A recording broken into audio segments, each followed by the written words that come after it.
Chapter 679. Lu Feier and Chao Kefi's actions made Zhou Qin and Su Chan look at each other, for fear that Zhang Zhishuan would lose his temper and stop teaching them. But to their surprise, Zhang Zhishuan didn't seem to notice their existence. He still asked and answered Zi Yuan, as if there was no one else around. Only then did Zhou Qin and Su Chan feel relieved. They quietly listened to Zhang Zhishuan's teaching. The two of them were already masters of cultivation.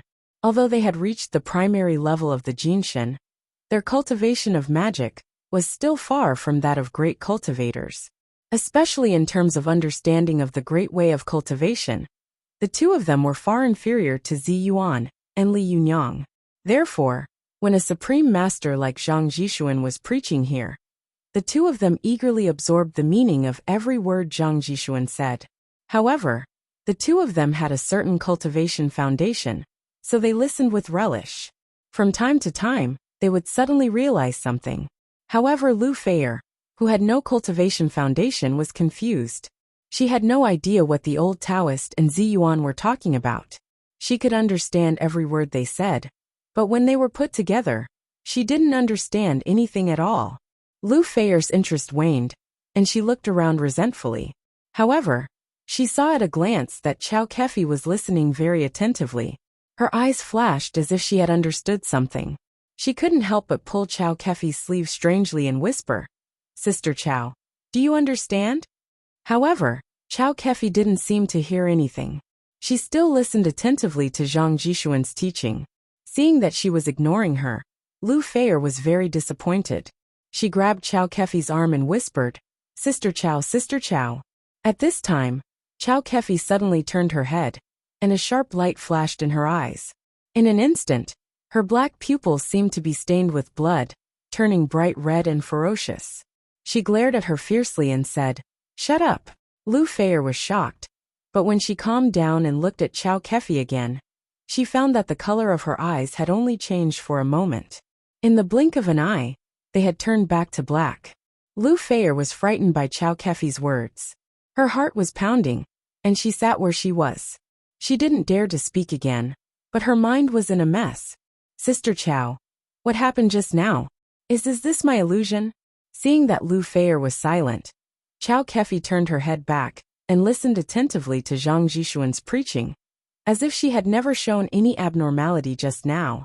Almost there, Zhang Zhishuan didn't seem to be aware of what was going on here.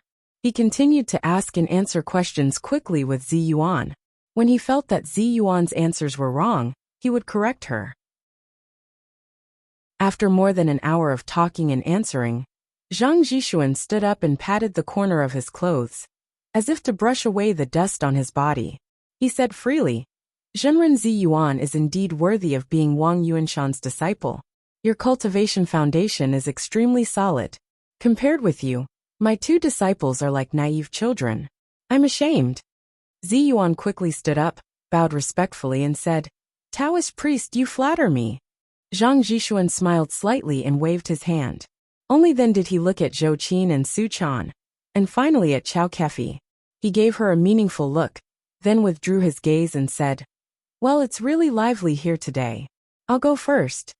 After that, he walked slowly toward the door. Zi Yuan hurriedly stepped forward and said, "Taoist priest, let me see you off."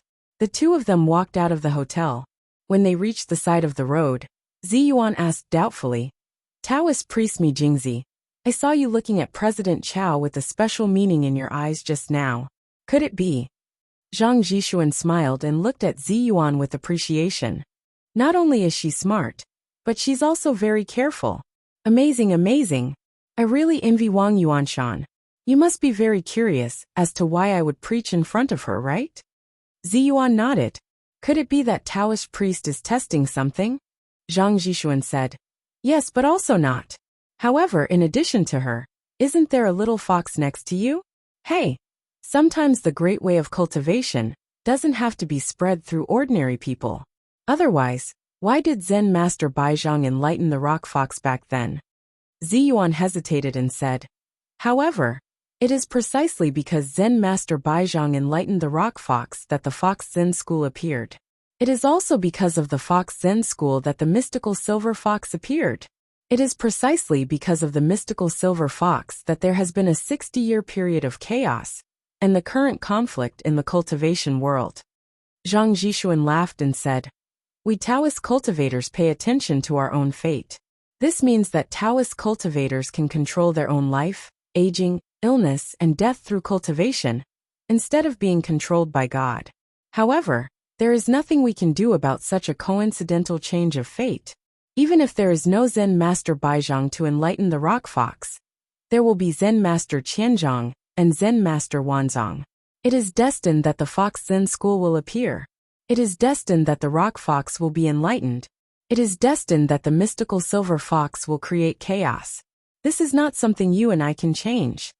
As he spoke, Zhang Jishuan pondered for a while and said, "As for your friend who calls herself President Chao, although I can see that she is a demon, not all demons are bad. Therefore, I can't control whether she will be good or bad in the future, and I don't want to control it." Ziyuan asked, "But what if one day she turns against us and becomes our enemy? What should we do?" "Taoist priest, aren't you helping the wicked?" Zhang Jishuan laughed and said, "Didn't I teach the three of you? It can't be that the three of you are no match for her, can it?" Ziyuan seemed to have understood something and asked tentatively, "Taoist priest, could it be that you have already found out about her?" However, Zhang Jishuan waved his hand and interrupted her, saying, No, I came here this time to help my little friend in cultivation, but I didn't expect that he had already spread his wings and soared above the ninth heaven. I can't help him even if I want to, but since you are here, I might as well compete with you. We can exchange cultivation experiences with each other, which can be regarded as my contribution to the cultivation world." As he said this, he said with emotion, "I came out of the mountain in 1993, and my greatest emotion was the difficulty and hardships of spreading the way of cultivation. When you reach my age, you will understand that the three most important things in the world are preaching, teaching, and dispelling doubts. Other things are just fleeting clouds, not worth worrying about." After that, he smiled and nodded to Ziyuan. "Well, that's it. I'll go first. You can go back." Ziyuan watched Zhang Jishuan float away and sighed inwardly. Taoist priest is extremely broad-minded. It's really hard for ordinary people to understand. When she returned to the room, she saw Zhou Qin and Su Chan sitting by the bed in a daze. Their eyes were dull, and they looked as if they were in a trance. Obviously, they were absorbed in Zhang Jishuan's words. As for Lu Feier, she was sitting alone, looking puzzled and worried. Ziyuan asked curiously, "Lu Feier, where is President Chao?" Lu Feier said with a sullen face, "She left me and went back by herself." As she said this, she suddenly raised her head and looked at Ziyuan hesitantly, as if she wanted to say something. Seeing her like this, Ziyuan immediately smiled and said, "What's wrong? What do you want to say?" Lu Feier said hesitantly, "Ziyuan, I always feel that there seems to be something wrong with Sister Chao recently. She sometimes gives me a strange feeling, as if she is another person." Ziyuan's heart skipped a beat, but she acted as if nothing had happened. She still smiled lightly and said, "Oh, what do you mean?" Lu Feier sat up straight and said, "Last time, I saw her not sleeping in the middle of the night. She was playing magic by the window alone, as if she could also cultivate magic. Just now, when she was listening to this Taoist priest's preaching, she was also very serious. I talked to her, but she was still fierce to me. She looked so scary." Ziyuan laughed and said, "President Chao has been in poor health since she was a child. It's understandable that she is dedicated to the Tao. Maybe you are thinking too much." Lu Feier stared at Ziyuan for a long time. Seeing that she didn't seem to be perfunctory, she stood up and said with flagging interest, "Maybe. I'll go back first. See you tomorrow." After watching Lu Feier go out the door, she turned around and happened to see Zhou Qin and Su Chan looking at her. Obviously, the two of them had heard the conversation between her and Lu Feier and had woken up with a start. Zhou Qin said with a serious face, "Has the mystical silver fox begun to awaken?" Ziyuan hesitated for a moment and said, "If I'm not wrong, it should be the instinct of the mystical silver fox that is awakening." After being sealed for more than 1,000 years, the soul of the mystical silver fox is not complete. Her divine sense and memories are scattered. She has even forgotten all the magic she has cultivated. Only the purest power of Yuanin remains in her body. Therefore, it is equivalent to her cultivating again. Every time someone mentions the way of cultivation, it will arouse her memory about cultivation and restore her cultivation. Zhou Qin was shocked. So you mean, her power is still there, but she has forgotten how to use it? Ziyuan nodded. That's about it. Su Chan, who had been silent all this time, looked at Li Jiandong worriedly. Yundong, wake up quickly. If you don't wake up, the mystical silver fox will wake up. Zhou Qin also said with a wry smile. Master, where is your yang spirit now? Can you hear us? If you can hear us, come back quickly. Things are getting more and more serious. While she was speaking, she heard a knock at the door. Zhou Qin was stunned. She turned her head and shouted, Come in, the door is not locked. Soon the door was pushed open. It was Wan Hongling, who poked her head in. After a tentative look, she immediately pushed the door open and rushed in like the wind. She rushed to Ziyuan's side, hugged her and said loudly, Shiji Ziyuan, something's wrong. Ziyuan, Su Chan, and Zhou Qin suddenly became nervous and asked in unison, What happened? Wan Hongling quickly took out a golden invitation card from her pocket and said, Shiji, look. Ziyuan took it and frowned slightly. She raised her head unhappily and said to Wan Hongling, Is this also a matter? Didn't you know about this a long time ago? It's reasonable to send a golden invitation now. Is it worth it for you to rush here and make a fuss? Wan Hongling shook her head like a rattle drum. Soon, she took out another golden invitation and said, Shiji, look again. Ziyuan was stunned. Another one. Where is this from? But she soon saw that the inscription and content on it were almost the same. The only difference was that the date had changed. Ziyuan said in surprise, The Jingyi school has brought forward the inauguration ceremony of the leader? Why? Wan Hongling grabbed Ziyuan's arm tightly with both hands and said, Yes, it's in 2 days. What should we do, Shiji? Su Chan and Zhou Qin both looked at the golden invitation nervously.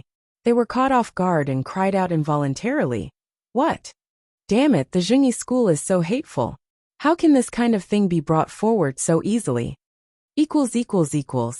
I'm going back to Shanghai today to visit my sick mother-in-law. I'd like to ask for leave from everyone and update 1 chapter in advance. In addition, if I don't update the 2nd chapter before 10 o'clock in the evening, I won't be able to update today. I'd like to apologize to everyone first. I hope you can understand. Just take it that I'm asking for leave today.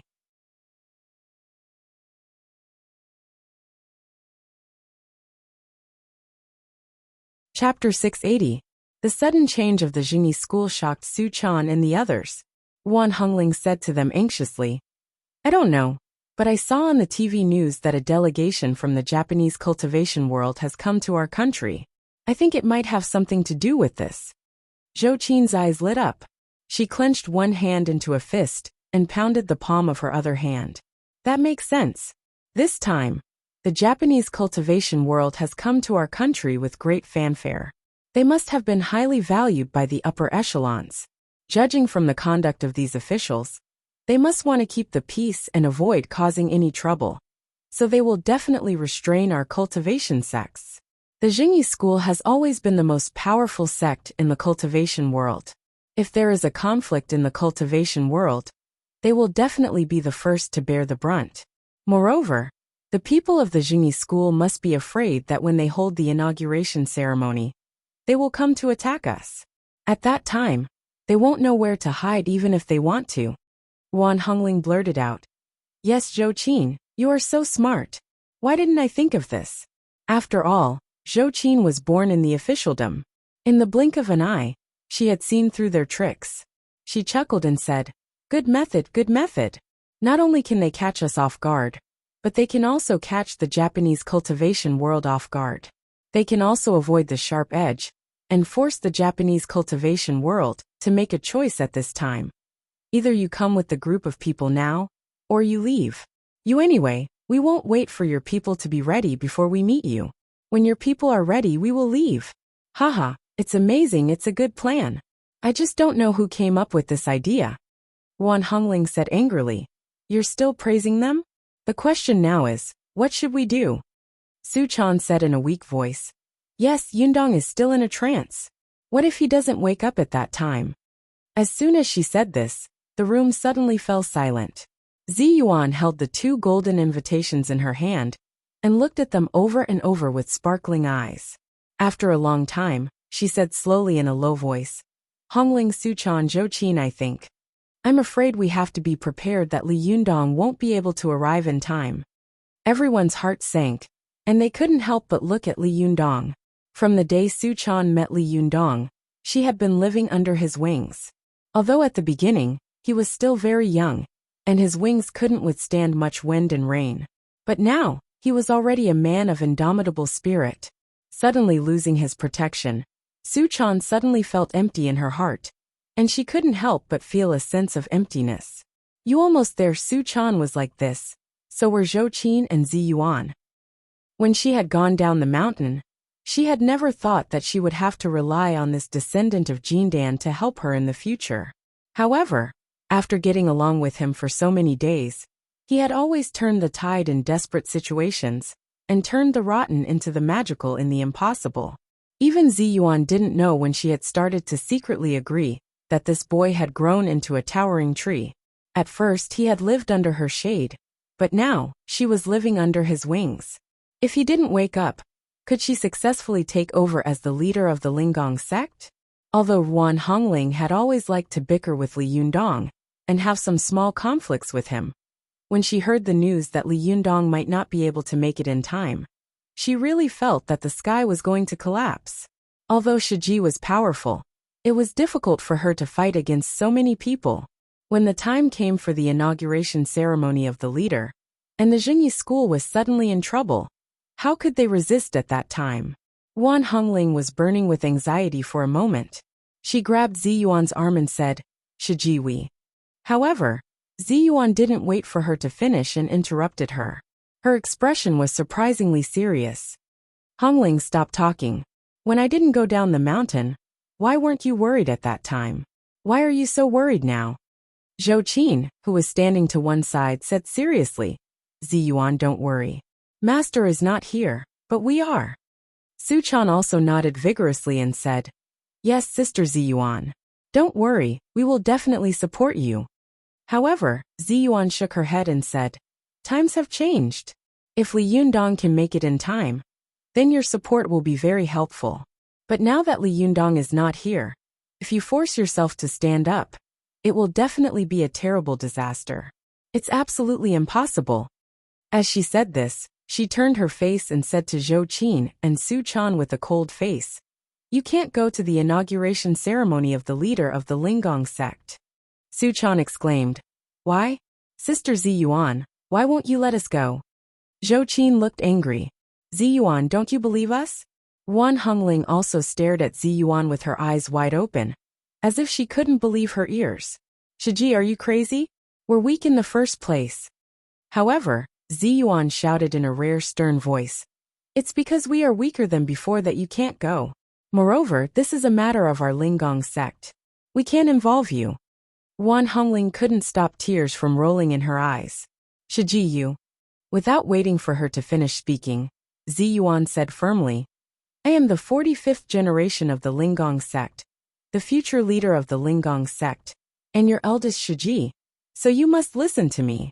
Now come back to Mount Longhu with me. We can't drag others into the affairs of our Linggong sect.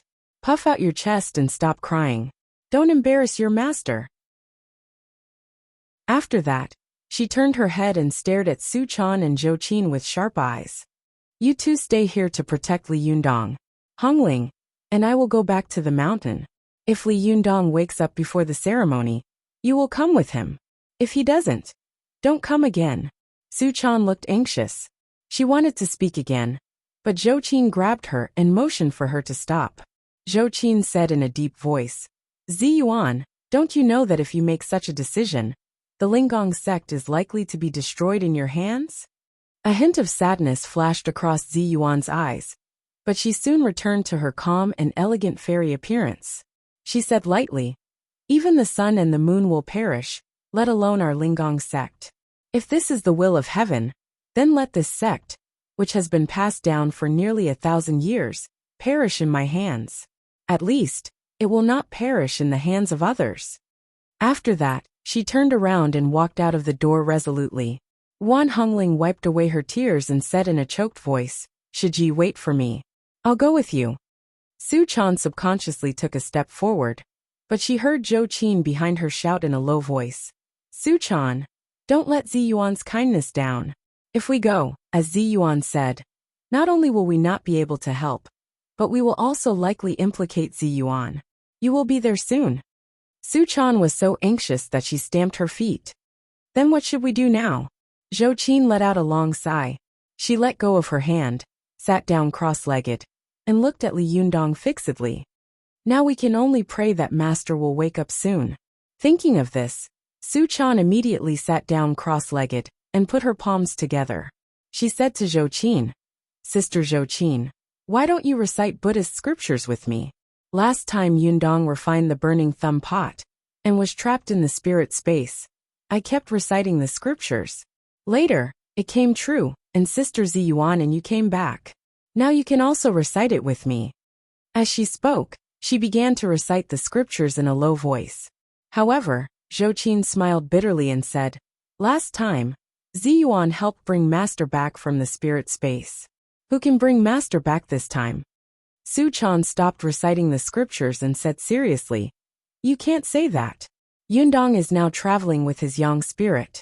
Although he is in the realm of forgetting everything, his situation is different from when he was trapped in the spirit space before.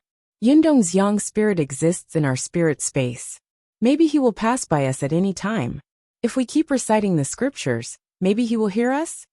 Zhou Qin thought for a moment and sighed. "Well, what you said makes sense." Then she also began to recite the scriptures with Su Chan. However, when Su Chan was reciting the scriptures, her eyes were closed, while Zhou Qin was reciting the scriptures without closing her eyes. She stared at Li Yundong, for fear that he would wake up in the next second. Zhou Qin sighed in her heart. "Master, if your yang spirit exists in this spirit space, then where are you? If you can hear us, then come back quickly. Where is Li Yundong's yang spirit?" I'm afraid that Li Yundong himself can't answer this question. Ever since he had entered the realm of forgetting everything, Li Yundong clearly felt that he was in an absolute empty world. There was no trace around him, and it was dark. He couldn't see his fingers in front of him. He was floating in the air, with nowhere to borrow strength, like a newborn baby in the chaos.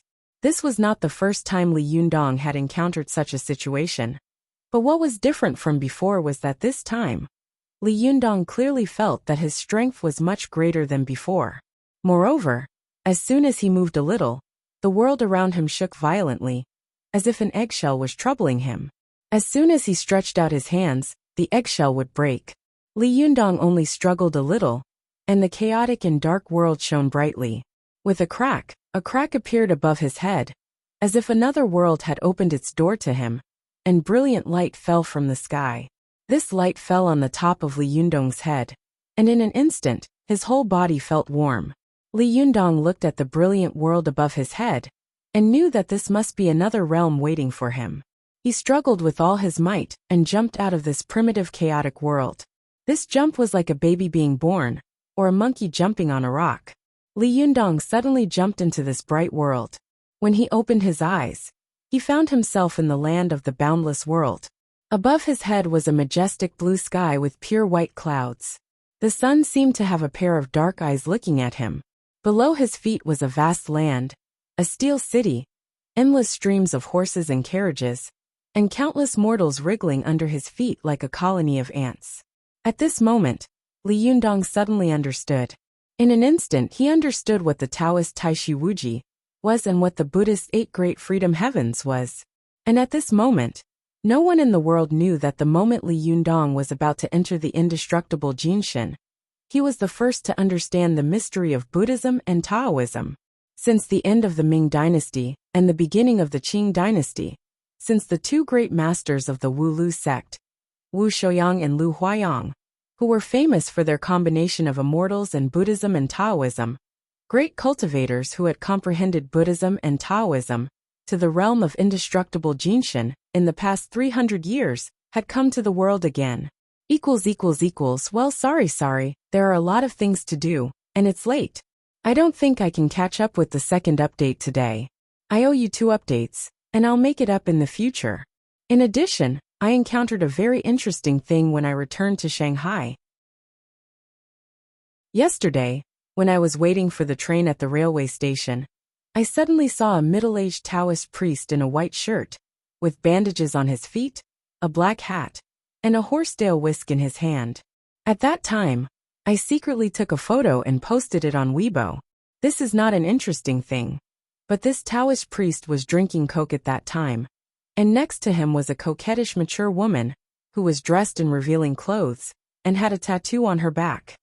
Alas, I was shocked at that time. I really can't afford to hurt such a Taoist priest and a cultivator.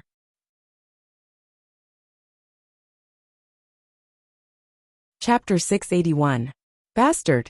In the Shangri-La Hotel in Dongwu City, Saionji Tsunekatsu angrily threw the mobile phone in his hand to the ground. The newly launched Apple IV was smashed into countless pieces by him without mercy. In his room, Kaisai Hikaryuni opened his eyes slightly and said faintly, "Tsunekatsu, what did Buddha teach you? You have to be calm." Saionji Tsunekatsu said angrily, "Great monk, how can I be calm and normal? These cunning Chinese actually used such a despicable and shameless method to deal with us. They are all a bunch of cowards, a bunch of rats." At this time, the door of his and the great monk's room was also pushed open. It was Ayase Shingguang of the Ayase Shinto, dressed in a Japanese-style men's kimono, with his hands in his sleeves, walking in slowly. Behind him was still the Ksitigarbha goddess Ayase Chuyin, and behind her were many cultivators from other sects in Japan. Ayase Shingguang glanced at the broken mobile phone parts and couldn't help laughing. "Ah, it seems that you have already gotten the news, Tsunekatsu." Saionji Tsunekatsu was furious, but he did not dare to neglect this middle-aged man, who looked a little lazy. He turned around, put his palms together and said, "Ayase Shingguang, have you all received the news too?" At this time, cultivators from other sects in Japan poured in, filling the originally spacious and luxurious business room. Ayase Shingguang leaned against the windowsill, touched his chin, and said with a smile, "Yes, otherwise why would we all come here? To see your heroic posture of smashing your mobile phone?" Hearing his words, some cultivators from other sects who could not bear to see Saionji Tsunekatsu laughed in a low voice. Saionji Tsunekatsu's face turned red. He gritted his teeth and said, "Are you all here to laugh at me?" Ayase Shingguang waved his hand and said, No, Tsunekatsu, don't get excited. Aren't you our vanguard? Now the situation has changed. Zhengyi School has changed the date. After discussing our opinions, we want to hear your opinion. Now should we go or stay? Or should we fight?" When Kaisai Hikagi heard this, he immediately opened his eyes and looked at Imagawa Kagumo, who was in the crowd. Imagawa Kagumo nodded slightly at him. Kaisai Hikari calmed down, closed his eyes, and softly chanted the name of Buddha. Saionji Tsunekatsu also quickly glanced at Kaisai Hikaryuni, only to see him slightly nod his head with an undetectable movement. He immediately made up his mind and said loudly, "There is no reason to look back when the arrow is out of the bow. Although we are the vanguard group, since we are here, we should not be afraid to fight like those cowardly Chinas. Although we are fewer in number, we should face the difficulties head-on and defeat the China's cultivators with courage and determination." Saionji Tsunekatsu's words were full of vigor. Many cultivators around him nodded secretly. Some even responded loudly, "Tsunekatsu, well said. Tsunekatsu, please continue to lead us. You're right. So what if we have fewer people? Since the Chinese changed the date at the last minute, it means that they're already afraid of us. In a battle between two armies, morale came first. If they admit defeat like this, do we still have to be afraid of them?" As soon as these people spoke, the atmosphere in the room suddenly became hot. Ayase Shingguang curled his lips and murmured in a low voice, "What a headache. I knew it would be like this." When Saionji Tsunekatsu saw this, he walked up to him, put his palms together and bowed. Shengguang, although I am a nobody and my words have no weight, please, for the sake of our Japanese cultivation world, please work hard to move forward with us, please.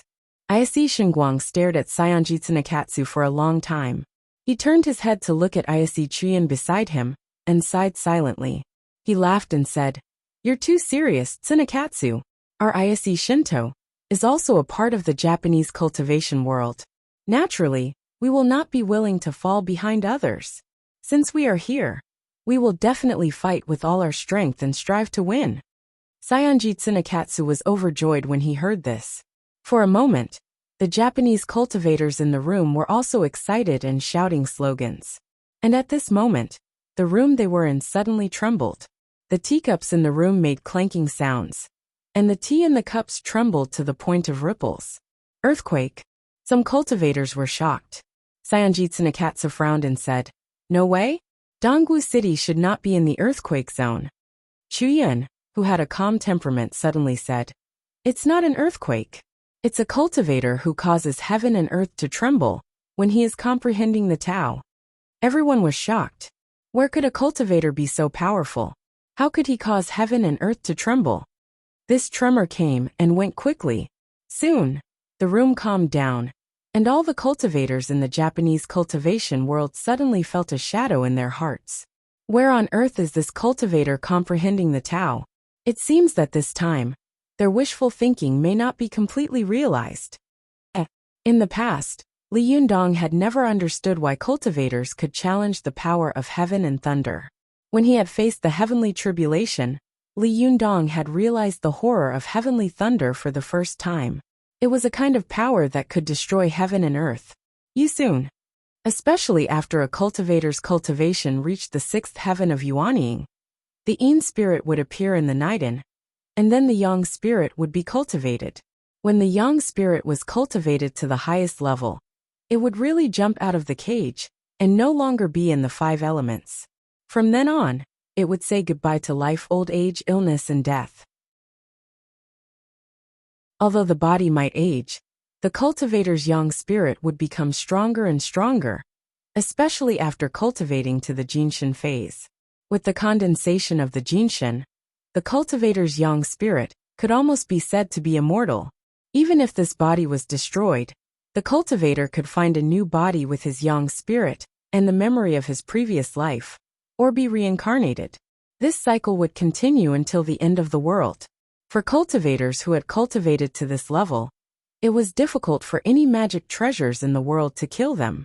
Only the magic circle could break them, and only heavenly thunder could kill them. When encountering heavenly thunder, cultivators couldn't even avoid it. Why would they go there knowing that there was a tiger in the mountain? The Jinchi of cultivators came from essence, qi and blood, and people ate the five elements of heaven and earth, and turned them into essence, qi and blood, through the five internal organs. Therefore, the Jinchi of cultivators actually came from the five internal organs of the human body, and the five elements of heaven and earth. And heavenly thunder was the supreme power, above the five elements. When the heavenly thunder from the ninth heaven struck down, the five elements in the body would be broken, and the order of the small universe would collapse. It was absolutely an extravagant hope to resist a second time with qi, but it could only block one heavenly thunder, and the second one would be destroyed. What was the point? What was the point of cultivators going through this heavenly tribulation?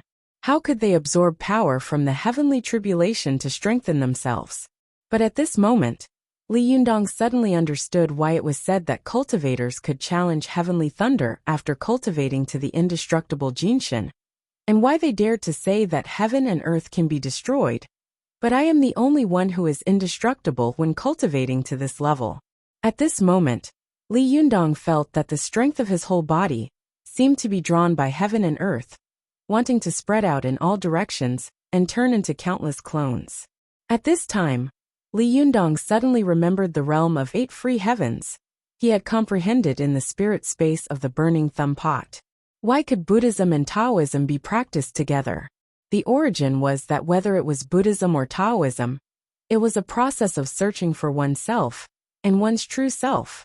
The great cultivators of Taoism had been called Jinren throughout the dynasties, and the great cultivators were called Great Jinren by those in power. The Zhen referred to the true self of seeking the true self, getting rid of the false and retaining the true. There was no immortal body in the world, only an eternal Dharmakaya. And what was unique was that the cultivators of Buddhism also cultivated the true self.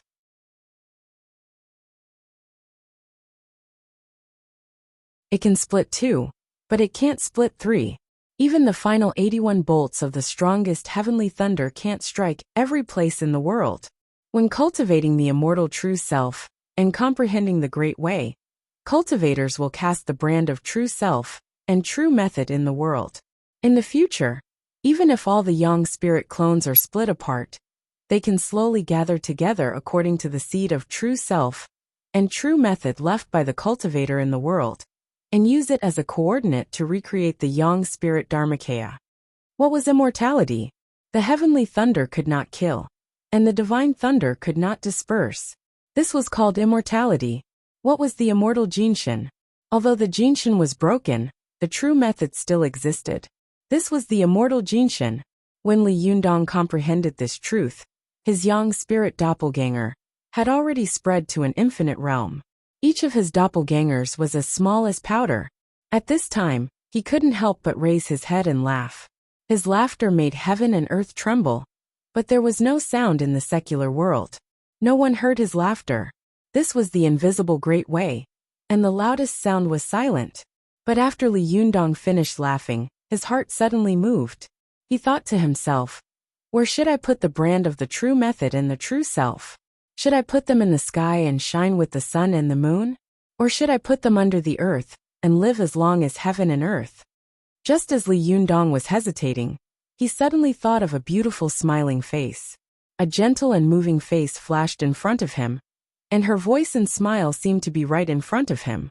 Li Yundong immediately smiled gently and said, "Yes, of course, it's best to store this brand in Su Chan's body. If she is here, I will be here. If she is not here, then what's the point of living alone in this world? Moreover, Su Chan, Ziyuan, and Zhou Qin are still waiting for me. I'd better go back early."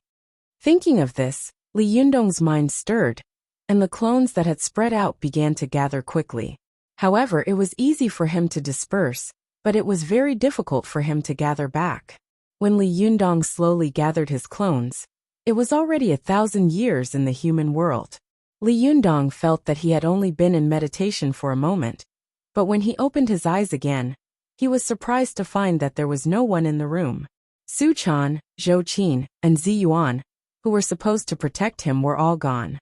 Only the Liuha and Bahuang sword, which he had given to Zhou Qin for safekeeping, were quietly guarding him. Looking at the empty room, Li Yundong's heart sank, and an ominous thought arose spontaneously. I'll try to update 2 more chapters in the evening.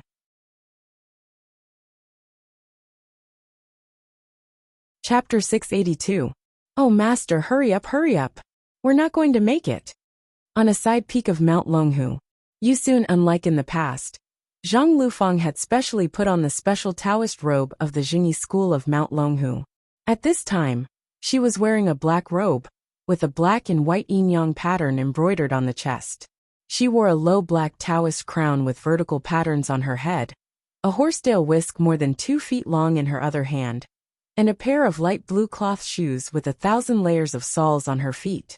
Although the black Taoist robe covered her from head to toe like a straight tube, and no curves could be seen all over her body, making her look too solemn, and even a little lethargic, Zhang Liufang's pretty face was smiling, and her beautiful eyes were sparkling, which made people couldn't help but praise her in their hearts.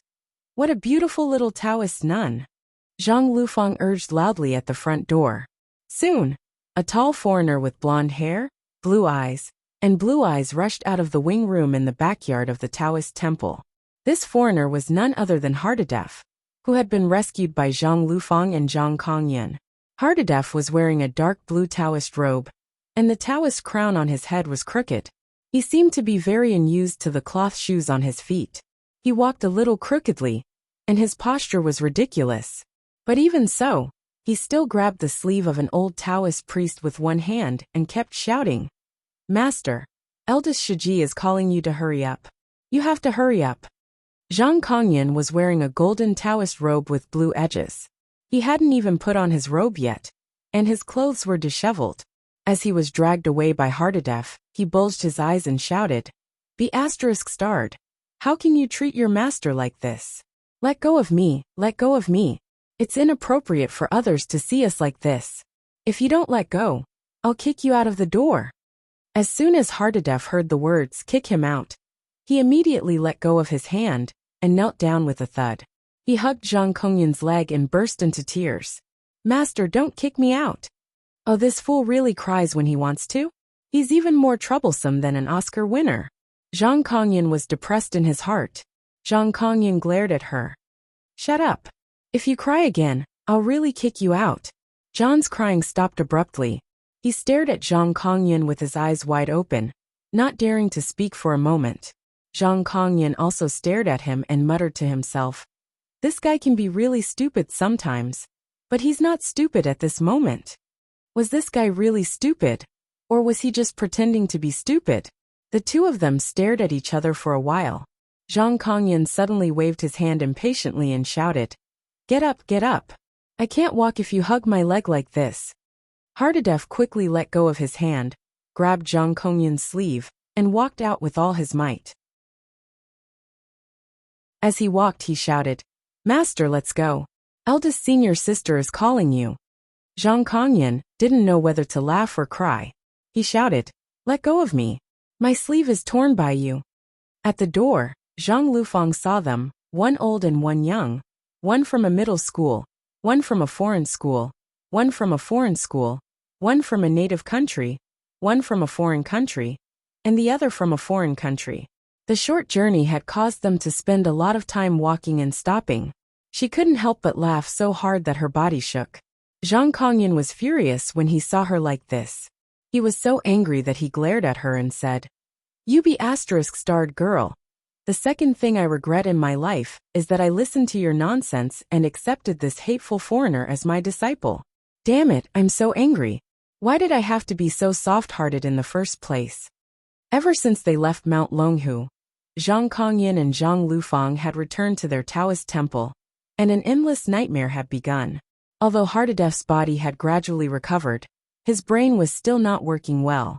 The only thing he remembered most clearly was that as soon as he saw Zhang Kongyan, he had cried and shouted that he wanted to be his disciple. The most common action was to hug his thigh and cry loudly. It was fine if he just cried, but the key was that he had rubbed his tears and snot on Zhang Kongyan's leg. Zhang Kongyan was so disgusted that he wanted to burn his clothes and pants. Although Zhang Kongyan was a great cultivator and could easily avoid Hardadef's hug when he wanted to, he still had to eat, right? He had to sleep, right? He had to meditate and cultivate, right? God had pity on him. He was about to reach the immortal Jinshin. Every time he wanted to enter the realm of oneness of heaven and man, he would always meet this shameless guy by his side. He had gone to another mountain to meditate, but this **starred foreigner had come to find him like a dog. Does a big nose have such an advantage? Is it a dog's nose? It was like a prostitute visiting a brothel. Every time he was about to enter the alley to seek pleasure, the anti-prostitution officers came. Once wasn't enough, but it was the same every single time. Who can be more miserable than me? When Zhang Kongyan thought of this, he burst into bitter tears. He wanted to howl to the sky and cry. In this case, after being harassed by Hardadef to the point that he wanted to die, he finally accepted Zhang Liufang's repeated requests to formally accept Hardadef as his disciple. Soon for this reason, the Zhengyi school even held a large-scale apprenticeship ceremony. But after accepting his disciple, Zhang Kongyan thought that his life would be a little better. Unexpectedly, his nightmare had just begun. Just by participating in a succession ceremony, he had almost been tortured by Hardadef to the point of ascending to heaven and leaving his body. When Zhang Lufang heard Zhang Kongyan's scolding, she couldn't help but ask curiously, "The second thing you regret? Then what is the first thing you regret?" Zhang Kongyan's eyes bulged and he said angrily, The first thing I regret is taking you as my disciple. Zhang Lufang suddenly said angrily. Master, how can you say that? What does this have to do with me? Zhang Kongyun glared at him and said, if you hadn't saved this foreign devil, there wouldn't have been such a mess today. If you hadn't insisted that I accept him as my disciple, I wouldn't have been in such a mess. Damn it, it's really damn it. Cultivators don't cultivate. Instead, they do all these dirty things. I'm so angry. Zhang Lufang laughed so hard that her whole body was twitching. She rubbed her cheeks hard with one hand and rubbed her stomach with the other. She squatted on the ground and said, Master, this is your fate. You have to accept it. Zhang Kongyun was so angry that he wanted to beat his chest and stamp his feet. How can you still gloat? What a wicked disciple. Hardadef didn't say anything. He just looked at them and smiled foolishly, not knowing that all this had happened because of him. Just as the three of them were entangled, two clear voices suddenly came from behind Zhang Lufang. Shiji Lufang, Shirshu Kongyun. Zhang Lufang looked back and saw that it was Deng Yu and Deng Jiao, both dressed in bright yellow Taoist robes. After they came to the Jingyi school, they had become Zhang Ling's disciples. Zhang Ling had entered the sect earlier than Zhang Kongyun in terms of cultivation, so in terms of seniority, Deng Yu and Deng Jiao called Zhang Kongyun Shirshu. However, because Zhang Lufang was of the same generation as Deng Yu and Deng Jiao, she had entered the sect earlier than the two sisters, so they called her Shiji. However, because the two of them held the important position of Sword Soul in the Sanju formation, in order to show their unique strength and status, they were specially allowed to wear the golden Taoist robes with blue edges that only the great cultivators of the Jingyi school were qualified to wear. Originally, this was not in line with the etiquette of the Jingyi school, but Zhang Ling had always been protective and domineering. Although her cultivation was not the top master in the Jingyi school, she was of high seniority and had great prestige. In addition, Deng Yu and Deng Jiao were very likable girls, so no one cared about this with them. Although Zhang Lufang was an authentic inner disciple of the Jingyi school, she was young, so her seniority was also low. It was rare for someone of her age to call her senior sister. Therefore, when she saw the two beautiful sword souls, she was so happy that she beamed with joy. Ah, it's you guys. Zhang Lufang turned around with a giggle and greeted them warmly. Deng Yu blinked her eyes, looked at Zhang Lufang curiously, and said with a smile, Shiji Lufang, why are you smiling so happily? Just as Zhang Lufang was about to open her red lips, she saw Zhang Kongyun immediately glare at her, as if warning her that if she dared to tell anyone about this, she would immediately be expelled from the sect. Zhang Lufang rolled her eyes and said with a smile, Nothing. Junior sister Deng Yu and Deng Jiao, what are you doing here? Deng Jiao was still very reserved and shy, as if it was very difficult for her to say a word or two to a girl of the same age. She looked softly at her sister and motioned for her to speak. Deng Yu did not stand on ceremony. She had always been a chatterbox. Deng Yu said with a smile, Master asked us to urge you. All the Shirshu and Shirbua have arrived. You're the only ones left. Zhang Lufang exclaimed, turned her head and shouted at Zhang Kongyun, Master, it's all your fault. Everyone is here, and only the three of us are left. Let's go. Ever since Deng Yu and Deng Jiao had arrived, Zhang Kongyun had turned around, lest the two little girls see his disheveled appearance. After tidying up for a while, he turned around and said to Deng Yu and Deng Jiao with a serious face, Well, I see. Thank you for informing us. We'll go now. After that, he glared at Hardadef, then walked forward with his hands clasped behind his back, looking extremely dignified. But when he walked up to Zhang Lufang, he suddenly winked at her and whispered, Hey, is my hat crooked? Zhang Lufang took a look and found that Zhang Kongyun's head couldn't be more crooked, just like the Leaning Tower of Pisa. She suddenly burst into laughter, but she quickly restrained her smile and said seriously, Master, you're very handsome.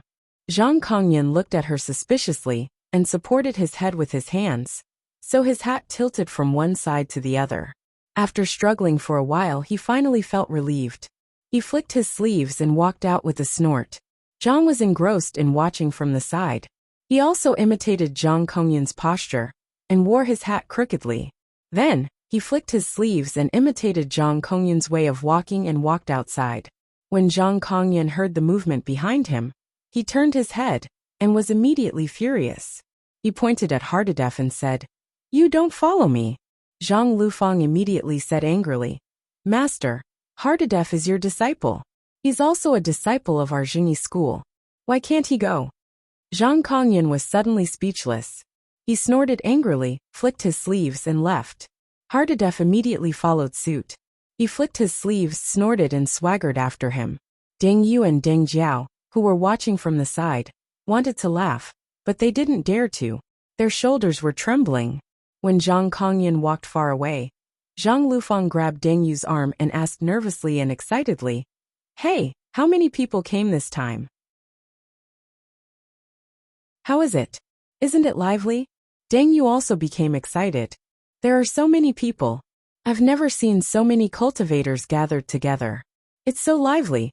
Come with us and have a look. Cultivators from many sects have come. I'm afraid there are thousands of people on the field."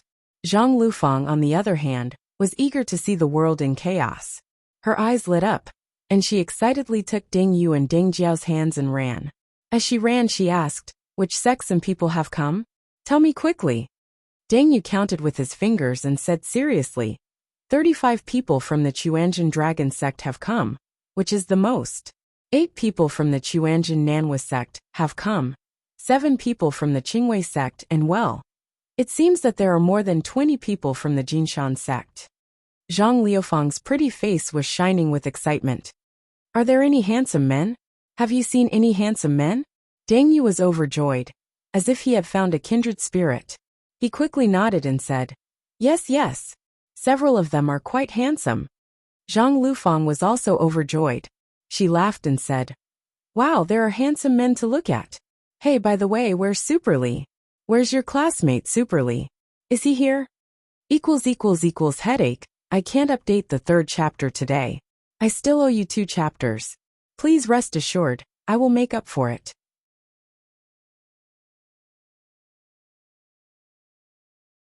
Chapter 683.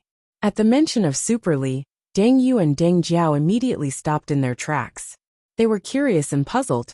At the same time, they looked at Zhang Lufang in surprise and asked, "Shiji Lufang, is Li Yundong also coming to the ceremony today?" Zhang Lufang also stopped and looked at Deng Yu and Deng Jiao strangely. "Don't you know? Li Yundong has a good relationship with Jimren Ziyuan.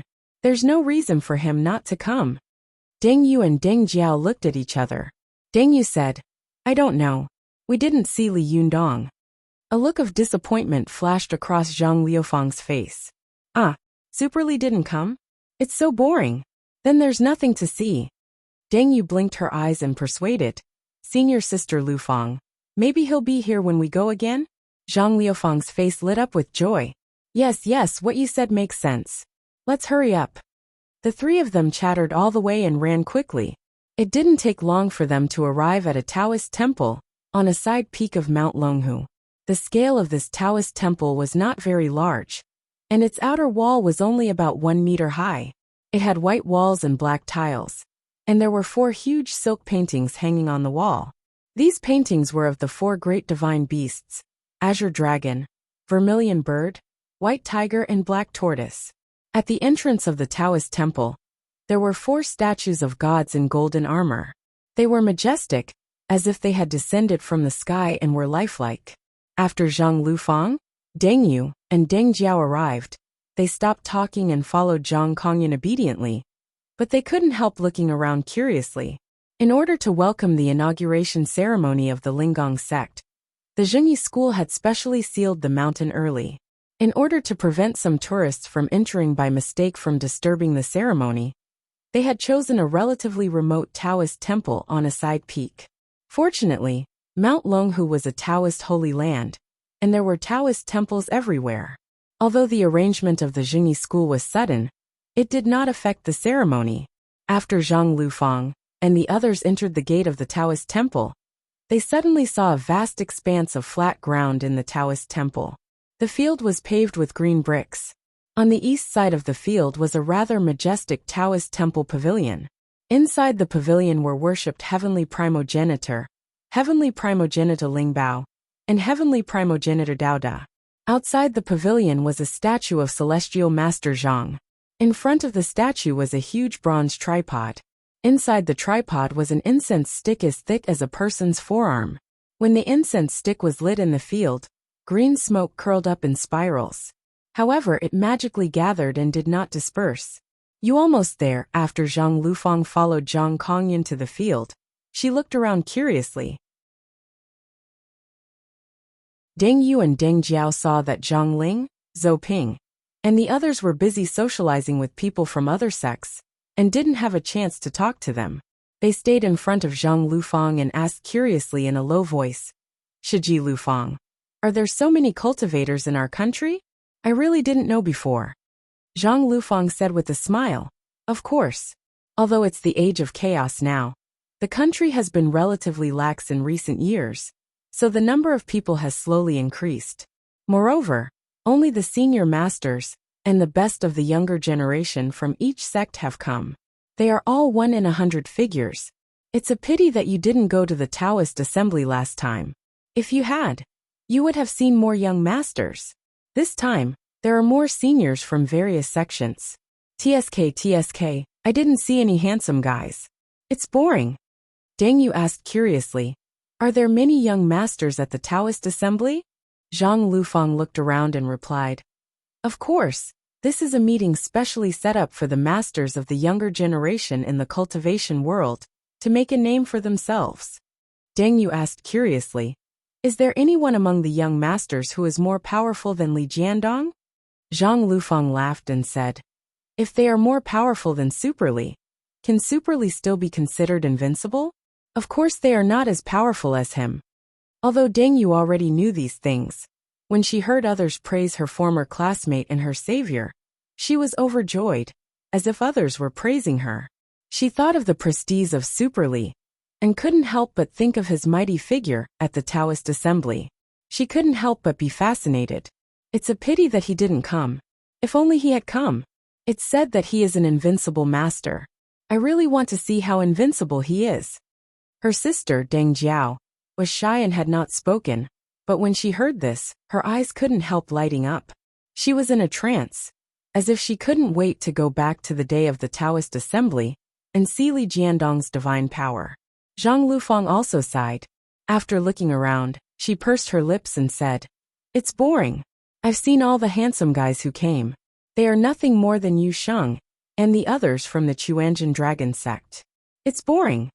As she spoke, she heard a voice coming from the side. "Hey, you guys are praising Li Jiandong like a flower. Is it necessary?" When Zhang Lufang, Deng Yu, and Deng Jiao heard this voice, they turned their heads and saw a woman wearing a short red robe with a long blue gown inside, and a short black Taoist crown on her head looking at them with an unconvinced expression.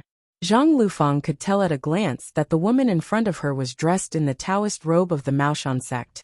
And this pretty woman was Mao Yuchang, the daughter of the leader of the Maoshan sect.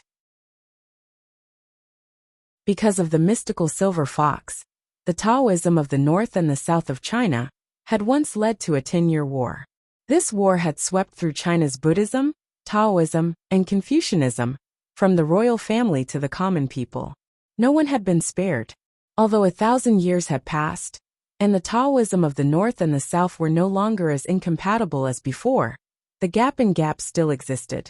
As the only northern force among the 3 mountains of Taoism, the Maoshan sect naturally assumed the role of the mainstay of the Taoism of the north of China, resisting the continuous invasion of the southern Taoism forces led by the Jingyi sect. It was precisely because of the uneven distribution of the Taoist forces in the north and the south that the forces in the north were weaker than those in the south. Therefore, the Taoist sects in the north had always been on the defensive in a very low-key manner. Whether it was the siege of Mount Tianlong, the Taoist assembly, or the pill-seizing battle on Mount Gazao and Tiandu Peak, they had not sent anyone to participate.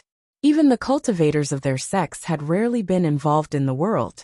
Therefore Mao Yuchang, who had been strictly controlled by her father, and almost never walked in the secular world, had only heard of Li Yundong's name, but had never seen him.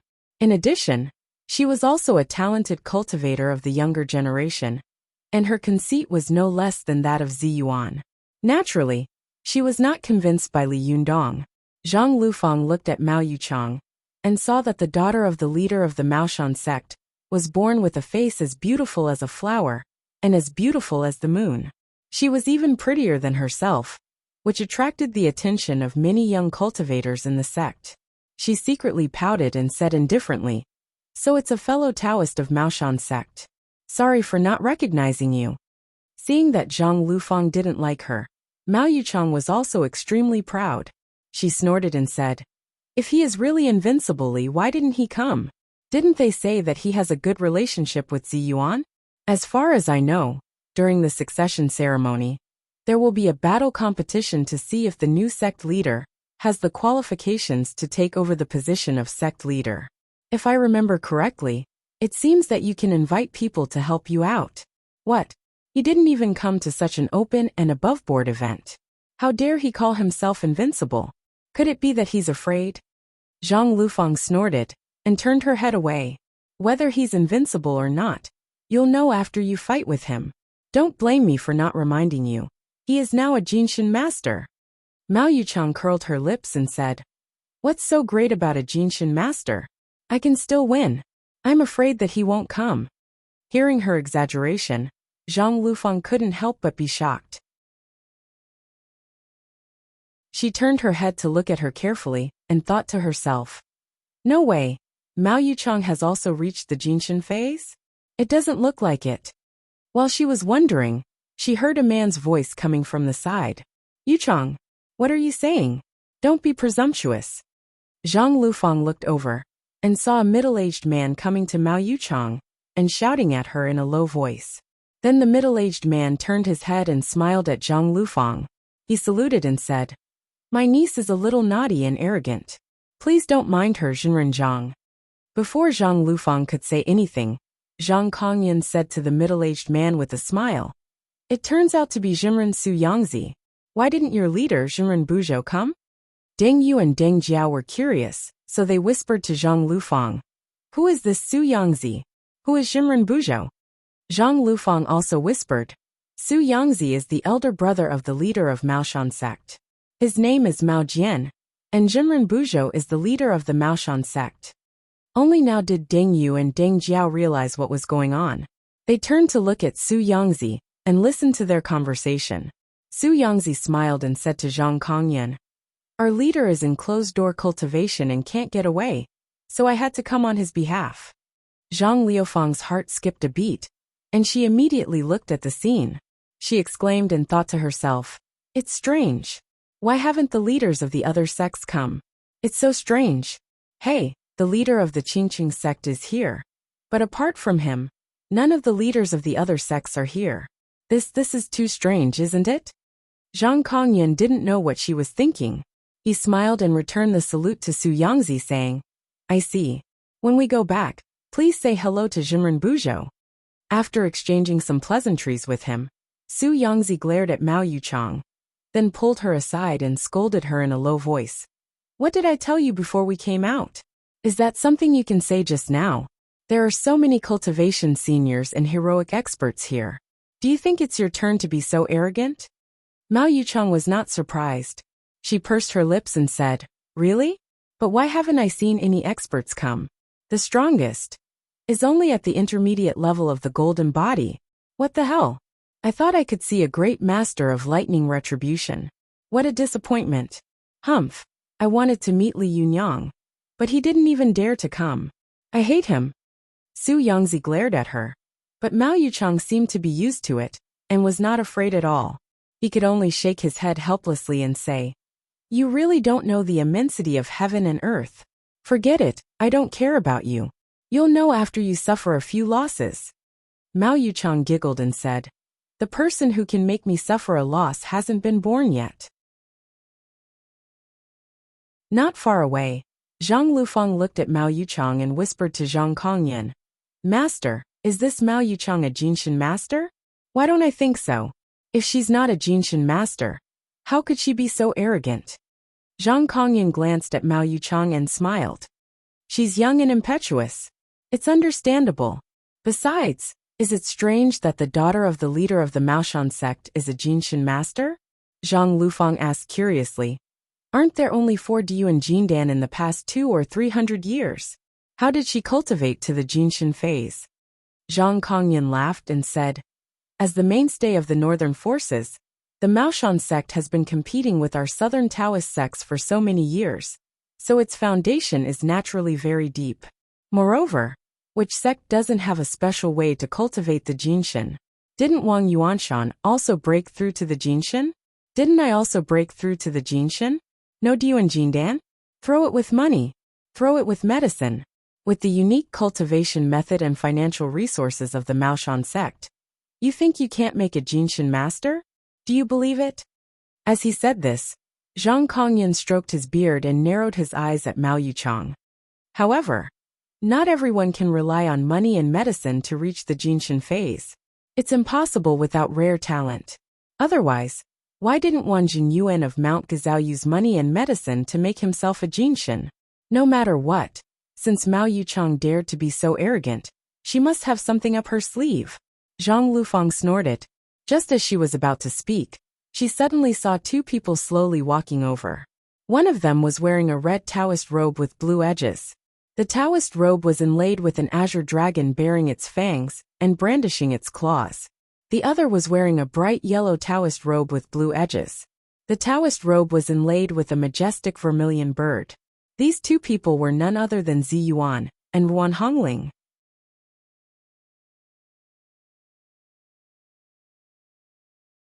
Chapter 684. As soon as Zi Yuan and Ruan Hongling entered, all the voices on the scene immediately quieted down. Everyone stared at the 2 of them with bright eyes. Zi Yuan had been famous for a long time, and she was also a peerless beauty. Therefore, her name was really known by everyone in the cultivation world. When everyone saw her and Ruan Hongling come out, they immediately held their breath. Not to mention Zi Yuan, the shimmy behind her, who was wearing a vermilion bird robe, was an extremely rare beauty. She had red lips, white teeth, and beautiful eyes. Although she was wearing a Taoist robe, she was still pleasing to the eye. Even without Zi Yuan's existence, Ruan Hongling was like a bright star in the cultivation world, which was dominated by men shining brightly. But if Ruan Hongling was a shining star, then Zi Yuan was a bright moon. Zi Yuan's figure was quite slender. At this time, she was wearing a Taoist robe. Although it didn't highlight her exquisite figure, it made her even more tall and slender. Especially when she was wearing this beautiful red Taoist robe, it was really extraordinary. Not only was it full of majesty, but it was also elegant. Although she was walking in front of everyone, everyone felt that this woman seemed to be walking in the clouds of the sky, out of reach. It was not the first time that Zhang Lufang had seen Zi Yuan, but it was the first time that she had seen Zi Yuan wearing such a formal Taoist robe. She couldn't help but exclaim in a low voice, "Wow, Zhenren Zi Yuan is so beautiful." Deng Yu and Deng Jiao were also stunned. They stared at Zi Yuan in a daze. Deng Yu murmured subconsciously, "Oh my God, how can there be such a beautiful woman in this world?" After all, Deng Yu and Deng Jiao were only young girls in their teens or 20s. It was natural for them to love beauty. After wearing this straight Taoist robe, they had some complaints and dissatisfaction in their hearts. However, they saw that Zi Yuan was also wearing a straight Taoist robe, but when she wore it, there was a kind of soul-stirring beauty. It was like a flowing picture scroll. Wherever she went, the picture scroll would stretch out, and she would always be the center of attention in everyone's eyes. Even women were like this, let alone men. Even though cultivators were indifferent to fame and fortune, and had a pure heart and few desires, when faced with such a peerless beauty, no matter how firm one's heart was, they could not help but be shaken a little. Some of the weaker ones were even tongue-tied. But this kind of desire did not involve the slightest bit of lust. Even the most excessive one was thinking silently in his heart, "Such a woman, what kind of great spiritual master in the world is worthy of her, and can become her Tao companion? If I could become Tao companions with her, I would be willing to do anything for her in my next life." Under everyone's gaze, Zi Yuan and Ruan Hongling slowly walked into the field.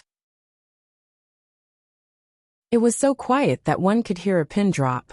After a long time, Ziyuan raised her horsetail whisk, bowed to everyone in a Taoist salute, and said, Amitabha, greetings fellow Taoists. At this time, the cultivators present came back to their senses, and bowed to Ziyuan and Ruan Hongling. The scene of cultivators from various sects, chatting with each other suddenly disappeared. Everyone returned to their respective sections. The cultivators of the Jingyi school also entered the field one after another, and stood opposite Ziyuan. Among these cultivators, there were yellow robes, blue robes and purple robes. Among them, Zhang Ling was wearing a purple Taoist robe. In the Jingyi school, only the leader of the sect could wear a red Taoist robe. Purple robes were worn by direct descendants of extremely high seniority, like Zhang Ling. Yellow robes were worn by cultivators with extremely high cultivation quotients or special status, and blue robes were worn by cultivators with low cultivation quotients and low levels. Celestial Master Zhang of the Jingyi school was cultivating in seclusion, so this time the inauguration ceremony was presided over by Zhang Ling coincidentally. Except for Zhang Tongtian of the Qingqing sect, none of the other leaders of the various sects had come. This made many cultivators secretly sigh for the Linggong sect and Ziyuan. In the past, the Linggong sect was also a famous sect. In the Song, Yuan and Ming dynasties, it was also a sect that had been given the title of Great Jinren by the emperor. Unexpectedly, it had declined to such a point today. There were only 2 disciples in the sect, and both of them were women. Only the leader of the sect had come to attend the inauguration ceremony. No one would believe it if they told others about it. The world was cold, and with the passage of time, there was really no sect more miserable than the Linggong sect. For a moment, the cultivators of all sects present began to whisper to each other, and there was a little more sympathy in their eyes when they looked at Ziyuan. However, Ziyuan seemed to be unaware of it. Her face was as calm as a calm lake, so no one could tell what she was thinking at this time. However, Ruan Hongling, who was next to her, was full of stubbornness and indignation. Zhang Lufang looked at the scene and sighed in a low voice. Alas, Jinren Ziyuan was really born at the wrong time. If she had been born 300 years earlier, I'm afraid she would have been a fairy who would go down in history like He Xiangu. But now, I hope she can succeed in taking over smoothly. After all, it is a sect that has been passed down for nearly 1,000 years. Zhang Kongyan suddenly sneered and said, Do you want her to succeed? Zhang Lufang asked curiously, Why not? We are all from the same sect. Why don't you want her to succeed? Zhang Kongyan shook his head and said, If Ziyuan succeeds, it will be a disaster rather than a blessing. The disadvantages outweigh the advantages. Zhang Lufang asked in surprise. Master, what do you mean? Do you want this sect to disappear from now on? Zhang Kongyan looked back at Zhang Lufang's side, shook his head and said, Forget it. You don't understand. It's better not to understand in the future.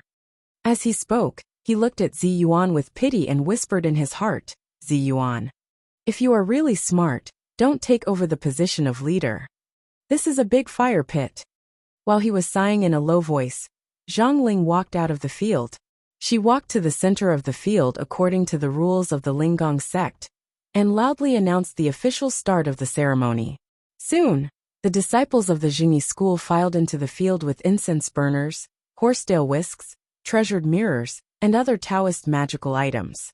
For a moment the field seemed solemn. After Zhang Ling waited for them to stand, she took out a scroll from the sleeve of her Taoist robe, slowly unfolded it and read it aloud. She was talking about the etiquette of the Jingyi school that had been passed down for thousands of years. After reading this long speech, Zhang Ling put away the scroll and looked at Ziyuan with a serious face. She said loudly, Ziyuan, are you confident that the code of the Linggong sect will continue to be passed down to the world from generation to generation? Ziyuan chanted the Taoist name. Amitabha, I am confident. Zhang Ling immediately asked again, Do you have a firm Taoist heart, bravely advance on the road of cultivation, subdue demons and support the right way? As soon as this question came out, Ziyuan immediately hesitated. In her opinion, there was a very deep ambiguity in this sentence, but she could not refute it. Moreover, Zhang Ling had asked this question according to the rules of the ceremony, so it was not rude. Ziyuan only hesitated for a moment, then quickly said, "That must be the case." Zhang Ling nodded and said, "Well, according to the rules, please show me the jade plate of the sect." It was obvious that Ziyuan had come prepared. She took out a palm-sized jade plate from her sleeve and held it up respectfully with both hands. This jade plate didn't look big, but it was made of the best jade. The surface of the plate was inlaid with golden characters, which were the names of the past leaders of the Linggong sect of the Jingyi school. Zhang Ling winked at a Taoist priest in a blue robe beside her. The Taoist priest immediately stepped forward and respectfully took the jade plate with both hands. Then, he raised it high and showed it to the cultivators of the various sects on the field. Then he began to read the names on it aloud. When he read the name of Wang Yuanshan, the leader of the 42nd generation, he suddenly stopped and handed the jade plate to Zhang Ling. Zhang Ling still didn't take it. Soon, a pretty little Taoist nun came out, took the jade plate, and stood to the side. Zhang Ling nodded and said, "The jade plate is confirmed. Please show me the powerful magical weapon of the sect Ziyuan." As soon as she said this, the expression of Ruan Hongling, who was standing next to Ziyuan, suddenly changed slightly. She looked at Ziyuan worriedly, but soon lowered her head, not daring to let the crowd see her panicked expression. However, Ziyuan's expression didn't change. She slowly took out a mirror from her sleeve. It was the sky-reaching glazed mirror and handed it over. Another young Taoist priest immediately appeared beside Zhang Ling. He took the sky-reaching glazed mirror from Ziyuan's hand and took a look at it. He was shocked and cried out involuntarily, "This powerful magical weapon has been destroyed." His exclamation immediately caused the cultivators of all sects to stand up and look at the celestial glazed mirror in the man's hand. They saw that the celestial glazed mirror in the Taoist's hand was full of cracks, and they all gasped in shock. Zhang Ling looked angry and shouted, "Ziyuan, how could you destroy such a precious treasure like the sky-reaching glazed mirror?" Ziyuan was expressionless and didn't say a word. Seeing that she was silent, Zhang Ling shouted angrily, "Go on. Where are the other two of the three treasures of the sect?" After that, Ziyuan took out a purple gold jade plate from her sleeve. With the previous experience, the Taoist priest, who took the jade plate, was not as surprised as before. He only glanced at the jade plate, then helplessly raised it high and said loudly, "The purple gold luo jade plate has also been damaged." This time, many people couldn't help but exclaim. The purple gold luo jade plate and the sky-reaching glazed mirror were both first-class powerful magical weapons. Even if ordinary cultivators wanted to destroy these two powerful magical weapons, it would be as difficult as ascending to heaven. How could Ziyuan destroy two of them at once? This was too exaggerated, wasn't it? Zhang Ling shouted angrily. "Two of the three great treasures have been destroyed. Ziyuan, how are you going to explain this?" Ziyuan's eyes were lowered, and she was still silent. Zhang Ling said angrily, "Where is the Bahuang and Liuha?" This time, Ziyuan didn't take out anything from her sleeve. She said lightly, "It's not in my hands." This time, there was an uproar. Two of the three treasures of the Linggong sect had been destroyed by Ziyuan, and the other one was not in her hands. This was too absurd, wasn't it? Zhang Ling laughed angrily and said, Well, you don't have any of the three great treasures of the sect. Do you want to take over the position of the leader? This is the biggest absurdity in the world." Zhang Lufang, who had been watching Ziyuan nervously from the sidelines, felt her heart skip a beat. She couldn't help but exclaim in a low voice, "Oh no! Zhenren Ziyuan is in trouble."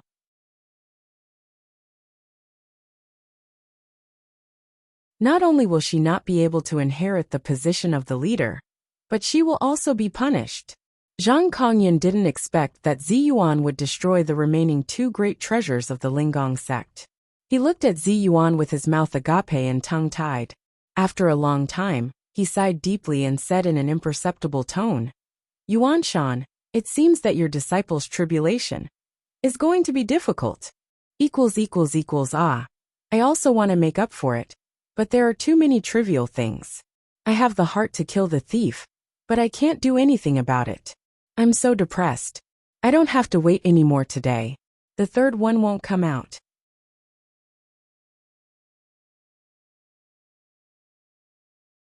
Chapter 685. There were precedents of cultivators borrowing powerful magical weapons from each other, so it was normal to lose one or two powerful magical weapons, especially the Bahuang and Liuha. 10 years ago, Wang Yuanshan had split the Bahuang and Liuha into two swords, one for his shimi, Yin Fang, and the other for Ao Wushuang.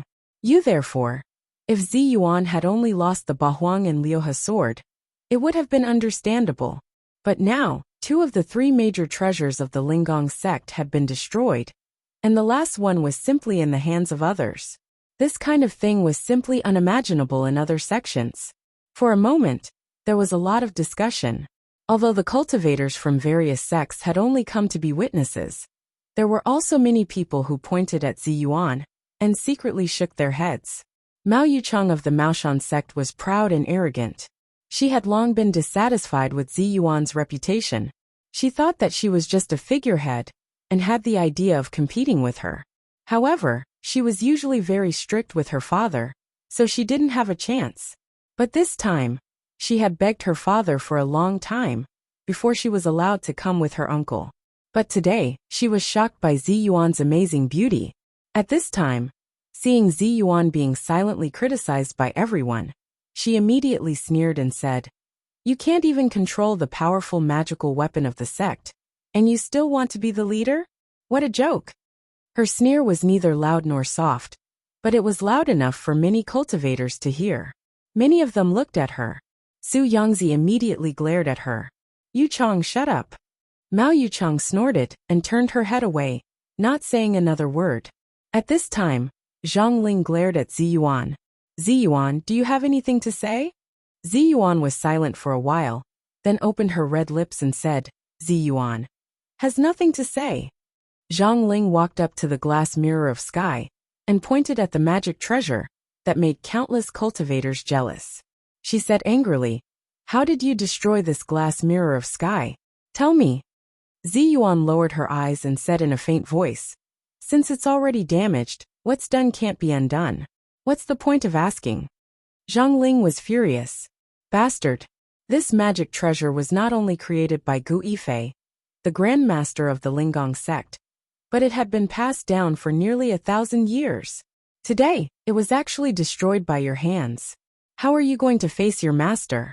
How are you going to face the ancestors of Lingbao sect?" Zi Yuan kept her mouth shut and did not say anything. "You almost there," seeing that she did not speak. Zhang Ling continued to shout, "Do you think you can keep quiet?" She then turned to the blue-robed Taoist priests behind her and barked, "Tell her what punishment she deserves for destroying the sect's magic treasure." A Taoist priest came forward and looked at Zi Yuan sympathetically. He coughed dryly and said loudly, "Grounded, face the wall for 10 years. When these words were spoken, everyone was shocked.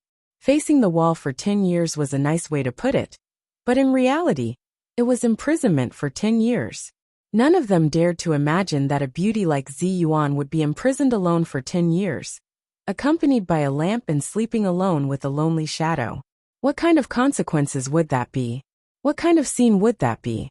Wan Hongling's whole body trembled. She suddenly raised her head and looked at Zi Yuan with her eyes wide open. Her eyes were full of fear and unwillingness. Zhang Ling fiercely turned her head and shouted angrily at the Taoist, "Bastard! This is the punishment for destroying a magic treasure. What if you destroy 2 of them?" Zi Yuan's beauty was devastatingly beautiful, especially her extraordinary temperament, which made people admire her. As the saying goes, a graceful lady is a gentleman's dream. Almost all the young male cultivators present admired her, and this Taoist priest was no exception. He wanted to get away with it, but he didn't expect to be pointed out by Zhang Ling. He immediately blushed with shame and said, "Strip. Strip off her robe, and she will be grounded for the rest of her life." Zhang Ling stared at Zi Yuan coldly. "What about the powerful magic treasure of the sect?" The Taoist priest's face changed, and he said with difficulty, "Destroy, destroy." destroy her cultivation quotient and expel her from the sect. There was a sudden commotion among the crowd. They all stared at Zi Yuan with their eyes wide open, and their hearts were extremely shocked. For a cultivator, being expelled from the sect was not terrible, but if their cultivation quotient was destroyed and then expelled, it would be too terrible. This was equivalent to kicking them from the top of the world to the bottom of the mud. It was true that cultivators had all kinds of restrictions in the mortal world, and they were even subject to the power of the government. However, they were different from those officials. No matter how strong anyone was, their power would eventually decline one day, and there would be a day when they would die of old age. However, they had the opportunity to ascend and become immortals, and go to a world that these powerful people could never go to. But if a cultivator's cultivation quotient was destroyed, it was equivalent to depriving them of their cultivation life and all their strength. This was more cruel than killing them and destroying their bodies. Deng Yu and Deng Jiao were also stunned. Although they didn't know that Zi Yuan and Wan Hongling were also one of their lifesavers, Zi Yuan's amazing beauty and ethereal beauty made them admire her very much. However, they saw that their master, who usually treated them kindly and took care of them, was so ruthless and cruel to Zi Yuan. Zhang Lufang also looked at Zhang Ling with her mouth agape. She suddenly turned her head and said to Zhang Kongyan, "Master, is Uncle Master going to kill Zhenren Zi Yuan?" Zhang Kongyan took a deep look at his precious disciple. He sighed heavily in his heart and thought to himself, "Silly disciple, how can you understand these schemes?" Zhang Lufang saw that her master was looking at her, but did not speak. She couldn't help but say anxiously, "Master, say something. Uncle Master is not usually such a person. Why is he so vicious now?" Zhang Kongyan sighed and shook his head. "Don't worry about this. This is Master's business." Zhang Lufang was about to speak, but Hardadef, who had been quietly following Zhang Kongyan, suddenly said loudly, "I know her. She's a good person. She's a friend of my master." Hardadef's shout immediately attracted the attention of everyone present. Hardadef was wearing a Taoist robe and a Taoist hat. There were more than 1,000 cultivators present. Although he had a big nose and deep eye sockets, no one noticed him. But at this time, Hardadef's shout immediately attracted many cultivators to point at him curiously and talk about him. Although the cultivation world was now in the Dharma-ending era, every sect was unwilling to let their power weaken. They were constantly trying to expand their influence. Zhenren Zhang Jishuan had taken the initiative to accept disciples in Hainan. He had announced to the public that he would accept disciples regardless of gender, age, race, religion, or even nationality. As long as the other party had a heart for the Tao and a heart of kindness, he would accept them as his disciple. It was also because of this situation that all the sects had slowly begun to accept some foreign people.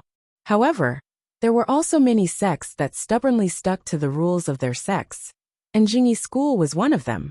Because of Hardadef, there had once been a fierce debate in Jingyi school. Although Zhang Ling was overbearing and protective, she had a long-term vision. It was precisely because of her strong opposition that Zhang Kongyan had finally accepted Hardadef as his foreign disciple. It was also because of this that Hardadef's shout at this time made the cultivators of Jingyi school feel a chill down their spines. The cultivators, who had originally had a lot of opinions about Zhang Ling and Zhang Kongyan accepting this foreign disciple, immediately glared at Zhang Ling and Zhang Kongyan angrily. Zhang Ling was even more furious. She glared at Zhang Kongyan fiercely, as if to say, "Why can't you even discipline a disciple? Don't you know what kind of occasion this is?" Zhang Kongyan suddenly felt a headache coming on. Even though he was a great cultivator with great cultivation, he broke out in a cold sweat at this time. What made him complain the most was that Hardadef had said, "She is my master's friend." This had really caused him to suffer. Zhang Kongyan didn't know that the master Hardadef was talking about was actually Li Jiandong, but no one present knew this. They thought that Zhang Kongyan and Zi Yuan had secretly communicated with each other. Zhang Kongyan quickly stood up and saluted to the crowd. "Everyone, my disciple is a little confused, and his words are a little muddled. Don't believe him. I'm just a fellow disciple of Jinren Ziyuan, and we don't have any personal relationship. How could the crowd believe him? Mao Yucheng sneered and said, It turns out that the Jingyi school is so desperate to accept disciples. They even accepted such a fool as their disciple. I admire them. Sure enough, they have a way. The northern Taoist sects had always been at odds with the southern Taoist sects, and the southern Taoist sects were not monolithic. The major sects fought openly and secretly, and the disputes were endless. Mao Yucheng's words immediately caused the cultivators of the other sects to snicker. Su Yangzi looked at his precious niece and felt a headache coming on. He grabbed Mao Yucheng and said angrily in a low voice, If you continue, I'll send you back immediately. Mao Yucheng's father had been in seclusion all year round. She had been brought up by her uncle since she was a child, so she had long been immune to his tricks. She chuckled and closed her mouth, but her eyes kept rolling. Mao Yucheng's sarcasm made the cultivators of the Jingyi school feel a little embarrassed. Zhang Ling glared at Zhang Kongyan angrily and shouted, Chong Lingzi, how do you discipline your disciple? Although Zhang Kongyan's cultivation was much higher than Zhang Ling's, he didn't dare to refute the Elder Shiji's shout in public. He lowered his head honestly and said, Elder Shiji, I didn't discipline my disciple well. Please forgive me. After that, he turned around and glared at Zhang Lufang angrily. Zhang Lufang was also startled by her master's glare. She quickly grabbed Hardadef and glared at him. What nonsense are you talking about? How is master a friend of Jinren Ziyuan? Hardadef looked around blankly. Suddenly, he hugged his head and cried, Ah, my head hurts so much. Zhang Kongyan hurriedly shouted at Zhang Lufang in a low voice. You wicked girl, take him back. How could Zhang Lufang be willing to leave? She answered, but she stretched out her hand and patted Hardadef on the back twice, trying to help him flatten his chest. Her touch just happened to land on Hardadef's Lingtai acupoint. Hardadef let out a cry, and immediately stopped screaming. His injuries had almost recovered, and there was only one chi knot left in his body that had not been opened. However, he had been pestering Zhang Kongyan these days, so Zhang Kongyan had no time to avoid him. How could he be in the mood to give him chi to heal his spirit? Zhang Lufang had accidentally unlocked the last chi knot in Hardadef's body. The memories that had been locked away in his mind flooded out with a hum. He was tongue-tied and stared blankly in front of him. His memories of the past and his experiences after coming to the country flashed before his eyes like a movie. Zhang Lufang waved her hand in front of his eyes, pushed him and shouted, Hey Big Nose, are you okay? Only then did Hardadef suddenly come to his senses. He looked around with a complicated look in his eyes, and soon returned to his usual silly smile. He smiled foolishly and said, I'm fine Shiji, I'm fine. Zhang Lufang didn't know about Hardadef's change. She looked at him strangely and said in a low voice, Hey, this is not the sect. Don't talk nonsense. Otherwise, I won't be able to save you if you go back and suffer. Hardadef smiled foolishly and didn't say anything more, but his eyes were less silly and more clear as he looked at the scene.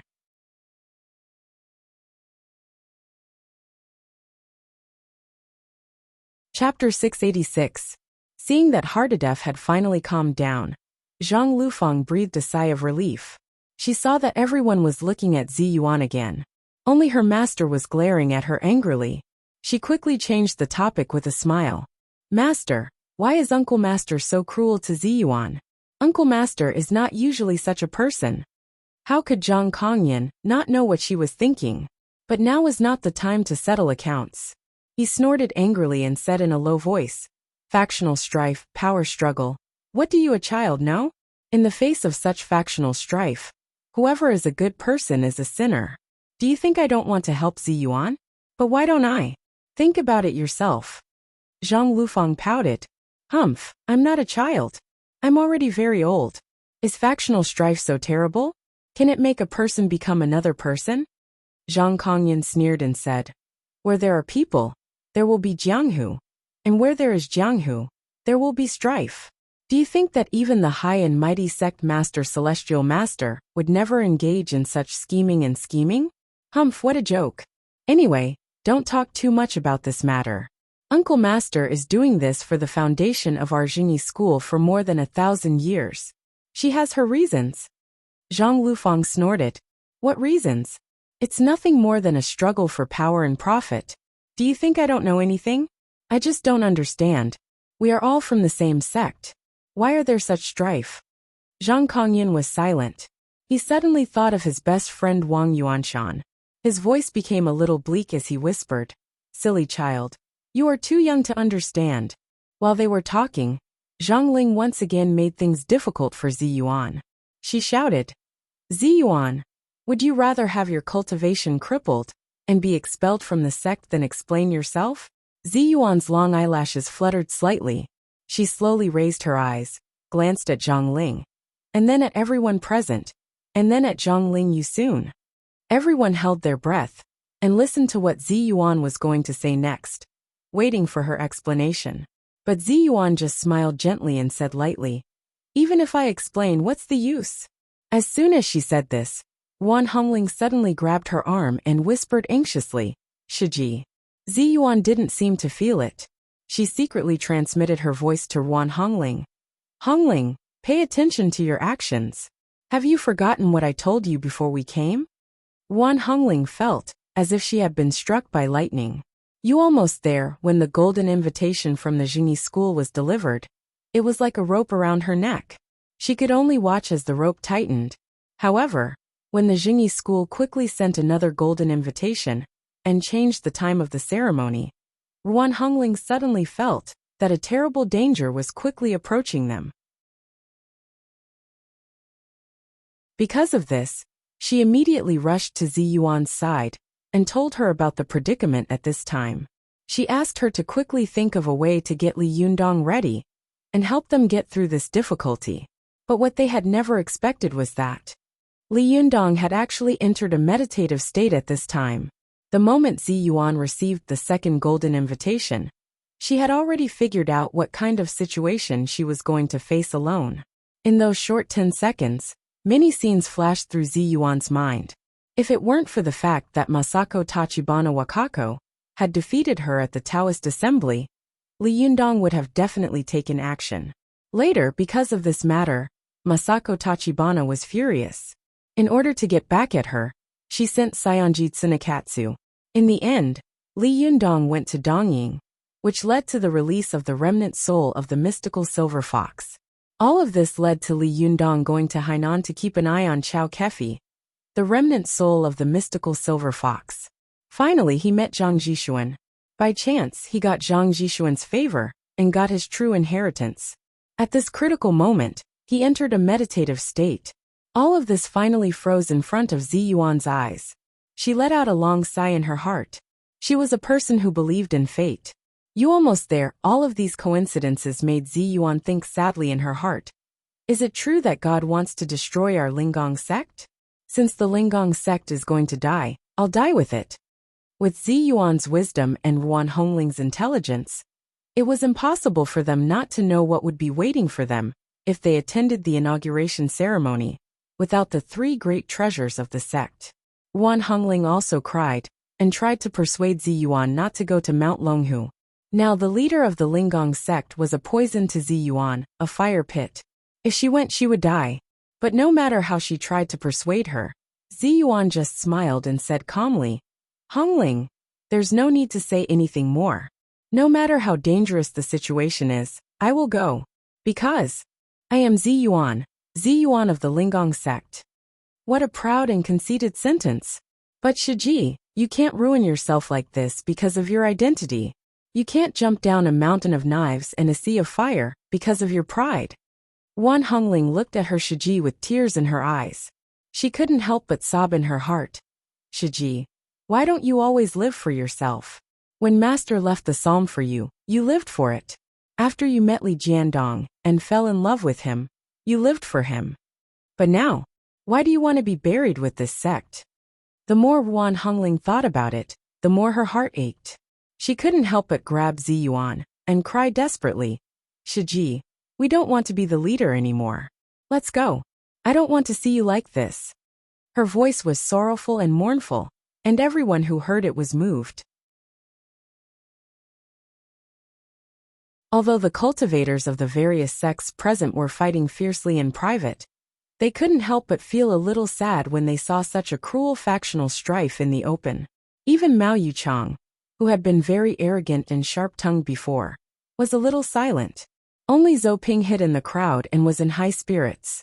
She glanced at Ziyuan gloatingly and thought to herself, Ziyuan, how could you have such a day? Haven't you always been standing high in the clouds? I want to see if you can still be so elegant and eye-catching after falling into the mud. Thinking of attracting attention, Zhou Ping couldn't help glancing at Zhang Tianhe, who was not far away. As the son of Zhang Tianxizi, Zhang Tianhe was the direct descendant of the Orthodox sect. His status was not trivial, so he was also wearing a purple Taoist robe. However, at this time, he was staring at Ziyuan anxiously. He gritted his teeth and clenched his fists, as if he couldn't wait to rush out and help Ziyuan. Zhou Ping suddenly became furious. Her heart was filled with hatred and anger. She hated that her Shiji had never looked at her. His eyes were always on Ziyuan, but she was angry that Ziyuan had never looked at him. Even now, her Shiji was still infatuated with her. Zhou Ping saw that there were countless sympathetic gazes around her. Zhang Ling also looked at Ziyuan and Ruan Hongling in silence. She was afraid that her master would let Ziyuan go like this, so she couldn't help but shout, "Is the Jingyi school a place where you can come and go as you please? The thousands of years of rules of the Jingyi school can't be broken in your hands." Her loud shout immediately attracted the gazes of everyone around to look at her in unison. Mao Yuchang looked at her deeply and sneered in a low voice, "What a vicious heart! Do you want to kill us all? Humph." Zhang Ling saw that the other Taoist priests of the Jingyi school in purple robes were looking at Zhou Ping with dissatisfaction in their eyes. She immediately glared at Zhou Ping and shouted, "Shut up. It's not your turn to speak here." Zhou Ping's goal had been achieved. She immediately lowered her head and looked submissive, but a smug smile secretly appeared at the corner of her mouth. Zhang Ling had indeed wavered for a moment just now. Logically speaking, if Ziyuan gave up the position of the leader of the Linggong sect and took over, then their goal could be said to have been achieved. However, Zhou Ping's public words had put the Jingyi school in a very awkward position. If they let Ziyuan go just like that, the rules of the Jingyi school would be gone from then on, and no one would take it seriously.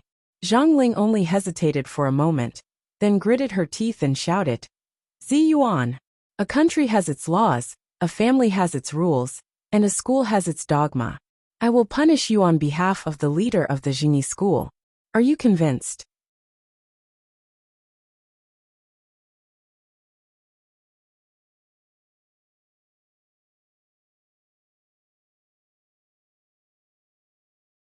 When Wang Yuanshan was alive, no one dared to criticize Ao Wushuang.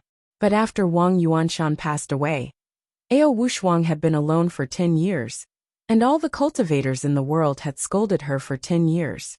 For the past 10 years, Ao Wushuang had lived in such rumors, curses, and humiliation. How could she be knocked down by Zhang Ling's words? Ao Wushuang raised his head and laughed. His laughter was full of sharp sarcasm. "You also know that this is Jingyi school's own business? At the beginning, Wang Yuanshan and I fell in love with each other. Isn't it our own business? But you sanctimonious hypocrites couldn't bear to see me and Wang Yuanshan fall in love with each other. So you forcibly broke us up. Is this what you call shame?"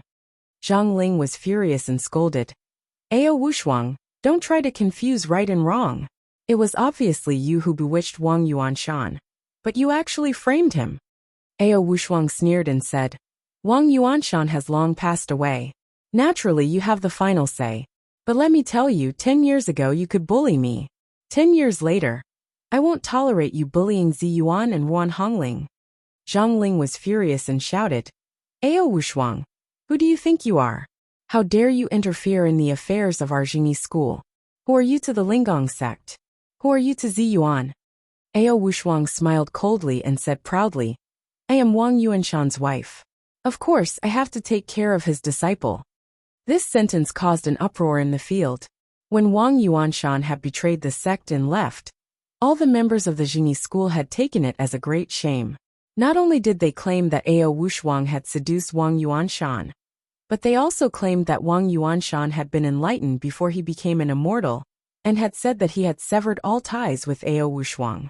Ao Wushuang's words poked the most painful part of the Jingyi school, which made all the cultivators of the Jingyi school furious.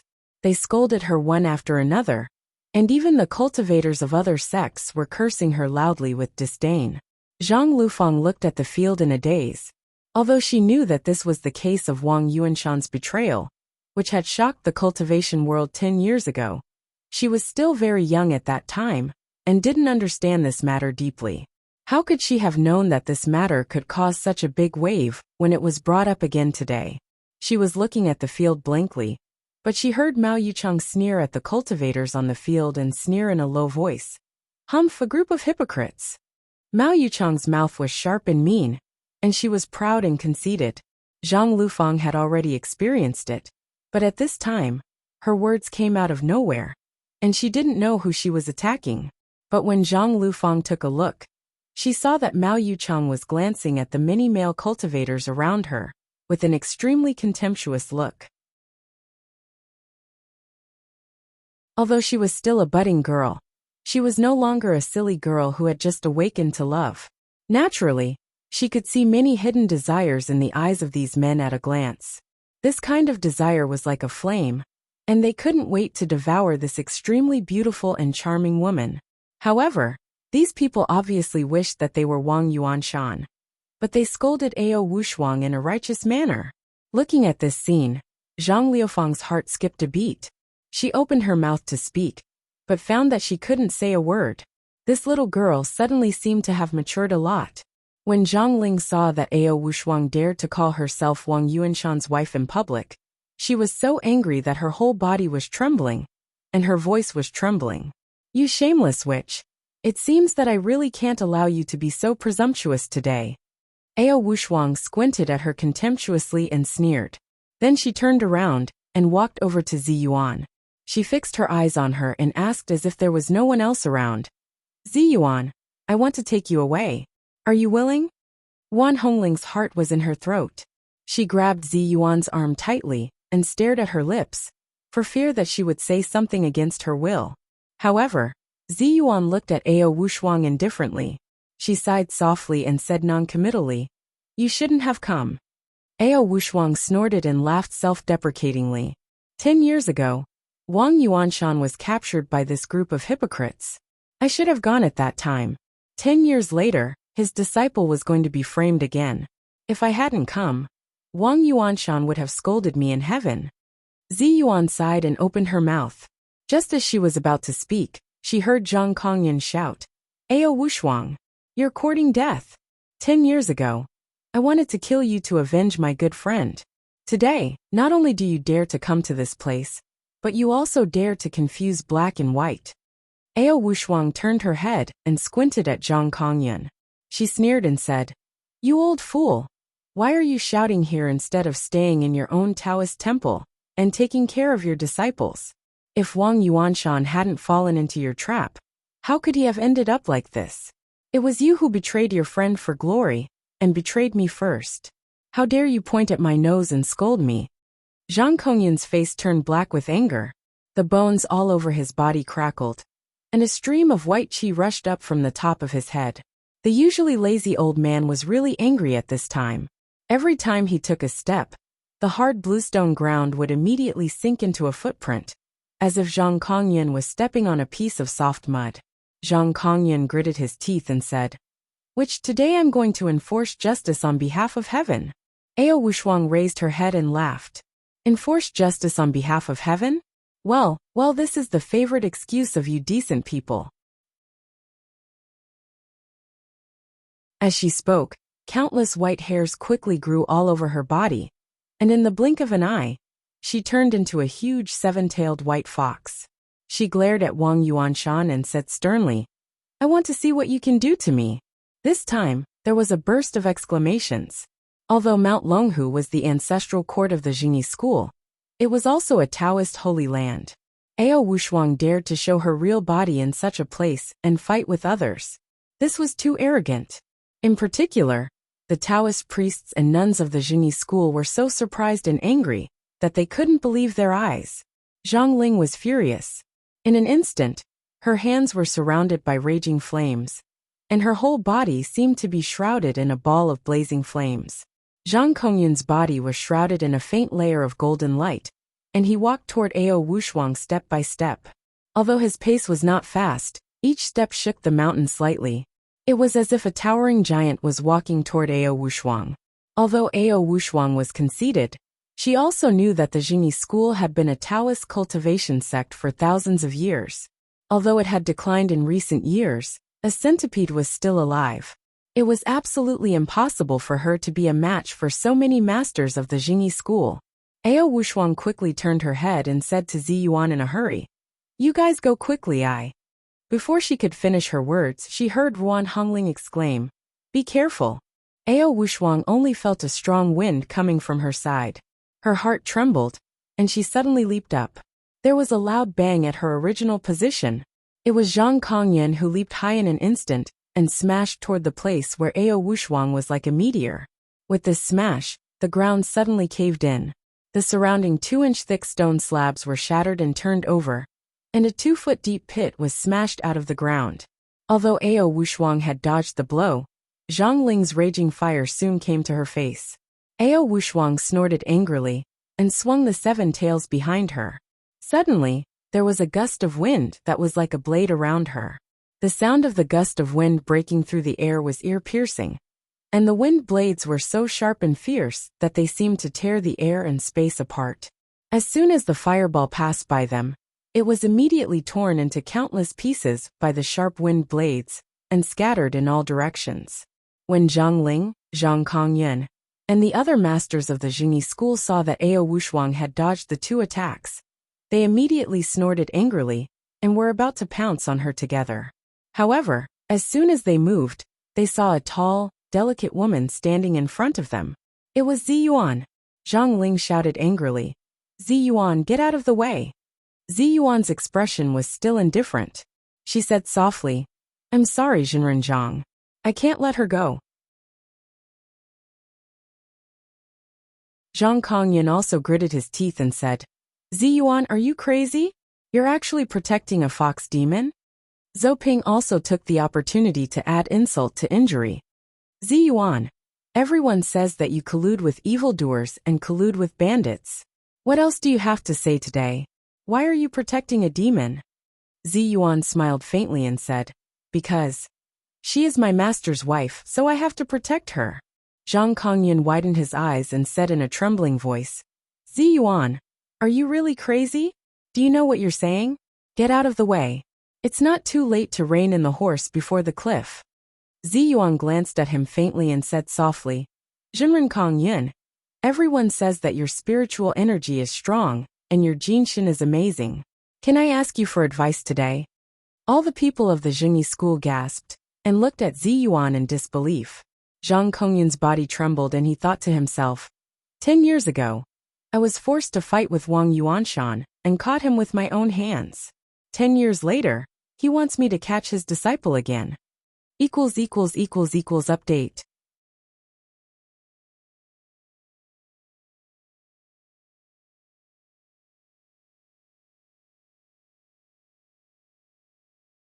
However, although the 3 ultimate magic formation was terrifying, the only magic formation that could completely kill Wang Yuanshan 10 years ago had not been formed at all. Therefore, she did not believe that the Jingyi school at that time had the ability to kill Wang Yuanshan. Because of this, Ao Wushuang firmly believed that Wang Yuanshan was not dead at first, but as time went by, she began to waver and doubt it. Because if even one of Wang Yuanshan's young spirit avatars escaped, Ao Wushuang firmly believed that he would definitely return to her side. But for the past 10 years, she had waited bitterly and foolishly, but she had never received any news of his whereabouts. Could it be that Wang Yuanshan had really ascended to immortality? Every time Ao Wushuang thought of this, she wanted to rush to Mount Longhu to find out what was going on. However, after the sudden change 10 years ago, her temperament had also changed. She knew that if she was impulsive, the consequences would be unimaginable. But today, she finally gritted her teeth and came here. However, She accidentally heard some clues from Zhang Kongyun's mouth. How could she not be excited? Ao Wushuang's heart, which had already turned into cold ashes, suddenly turned into a raging fire. Zhang Kongyun looked at the excited and fanatical Ao Wushuang. He complained in his heart, but his face was full of anger. He shouted, Ao Wushuang, haven't you harmed Wang Yuanshan enough? He was forced to ascend because of you, leaving Zi Yuan and Wan Hongling alone. While he was speaking, Ao Wushuang didn't seem to hear him. She just stared at Zhang Kongyun and said in a trembling voice, Wang Yuanshan, he's not dead, is he? Zi Yuan also saw the clues. She trembled all over and looked at Zhang Kongyun in shock. She saw that Zhang Kongyun's eyes were changing, and his expression was angry. This extremely intelligent woman suddenly said, It turns out that you have been lying to me for the past 10 years. You imprisoned my master, didn't you? The situation in the Taoist temple had taken a sharp turn for the worse. When everyone saw that Zi Yuan and Zhang Kongyun were about to fight, they sighed in their hearts. However, they didn't expect that Zhang Kongyun's inadvertent words would turn a case that everyone was familiar with 10 years ago around. So Wang Yuanshan was not dead? It wasn't that no one had thought of this before, but with the passage of time, Wang Yuanshan was slowly forgotten by them. But now it was suddenly brought up in such an occasion. They couldn't help but feel shocked. Especially for the big sects, such as the Maoshan sect, the Chuanjin sect, and the Qingqing sect, who were determined to rule the cultivation world. If Wang Yuanshan was really not dead, then this news would be too terrible. If the Zhengyi school did not kill Wang Yuanshan, then what did they want to do with him? He was a famous master of lightning retribution 10 years ago. Even Master Zhang had said that Wang Yuanshan was unparalleled in the world in terms of fighting methods, and I'm not as good as him. If he hadn't died, what realm would he be in 10 years? For the other sects, although the current Zhengyi school was strong, its power could still be resisted. It could be regarded as a delicate balance of power.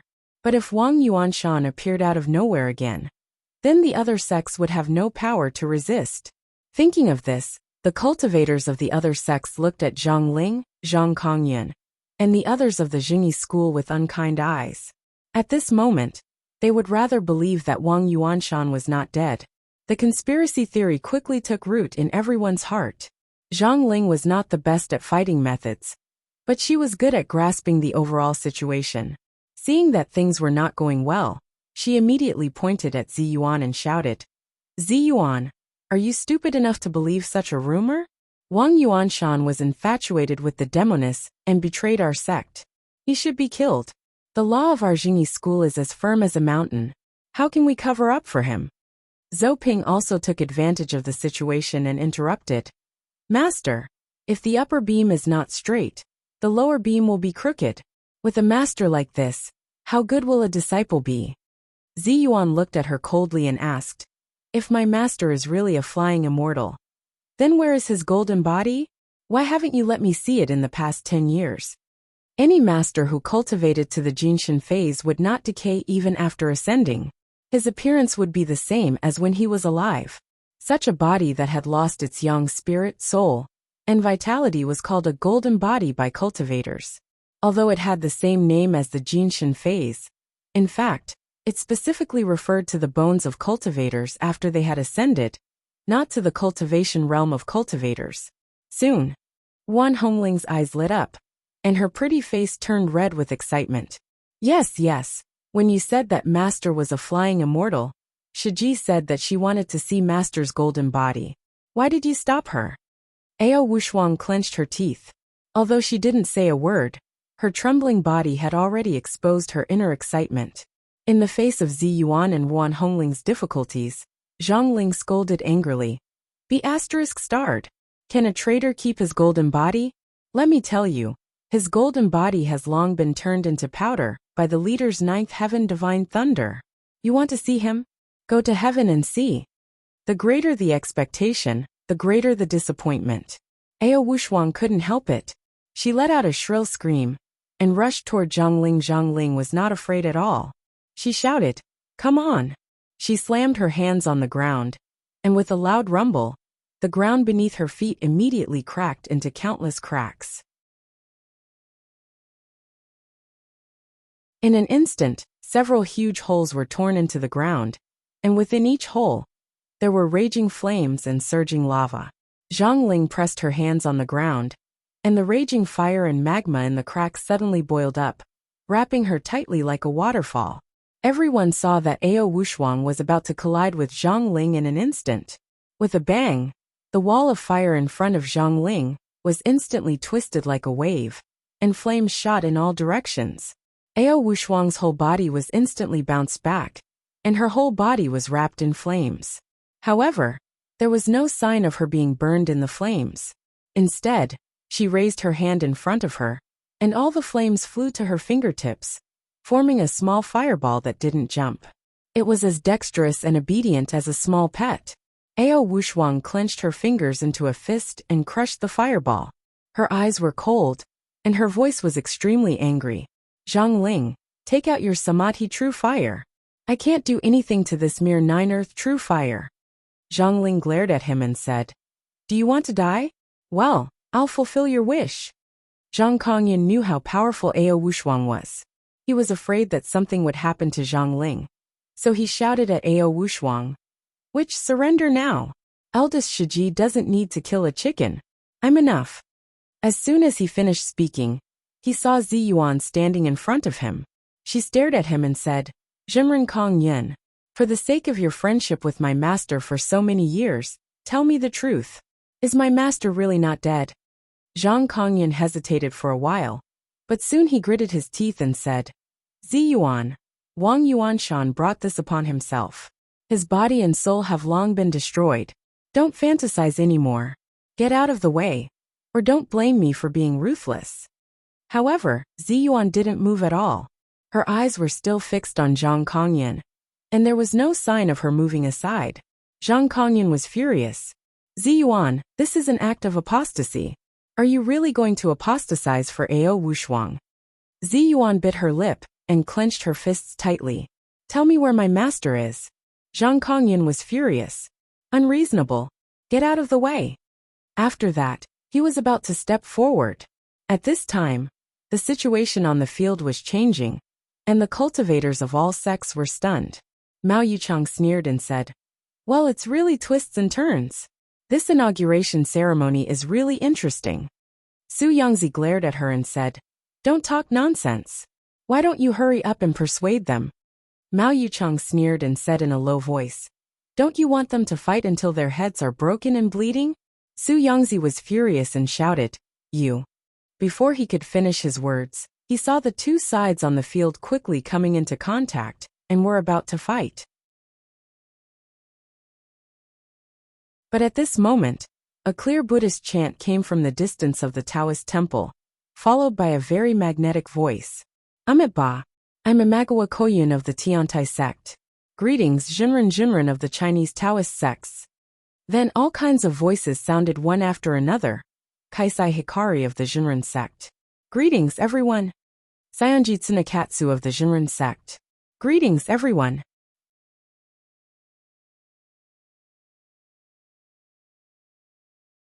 Chapter 689.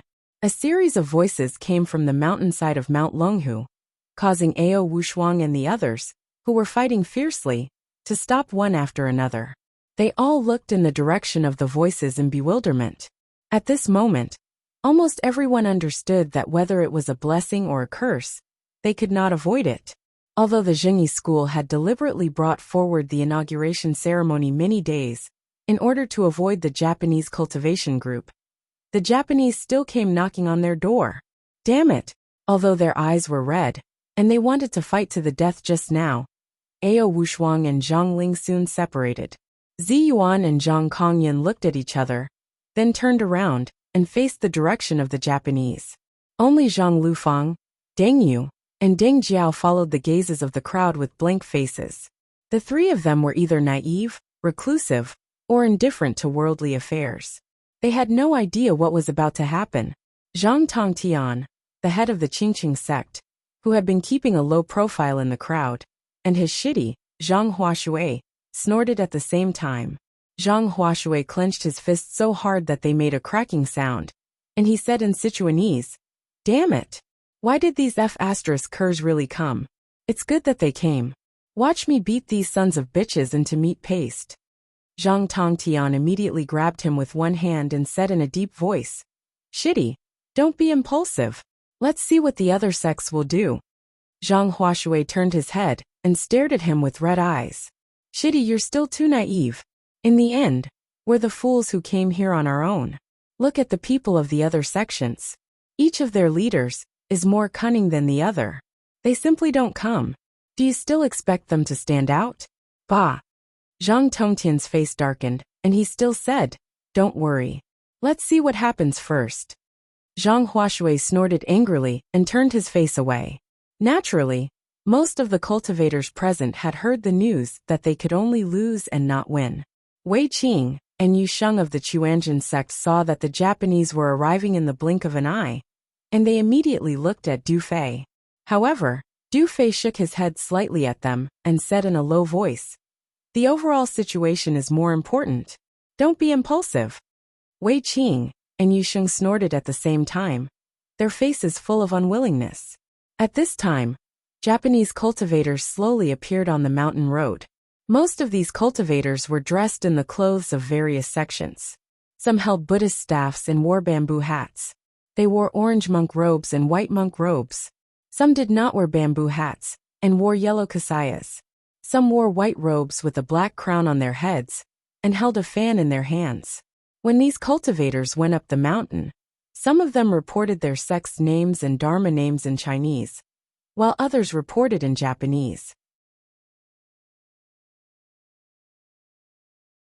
Although it seemed a little messy, after they finished reporting, they were very silent.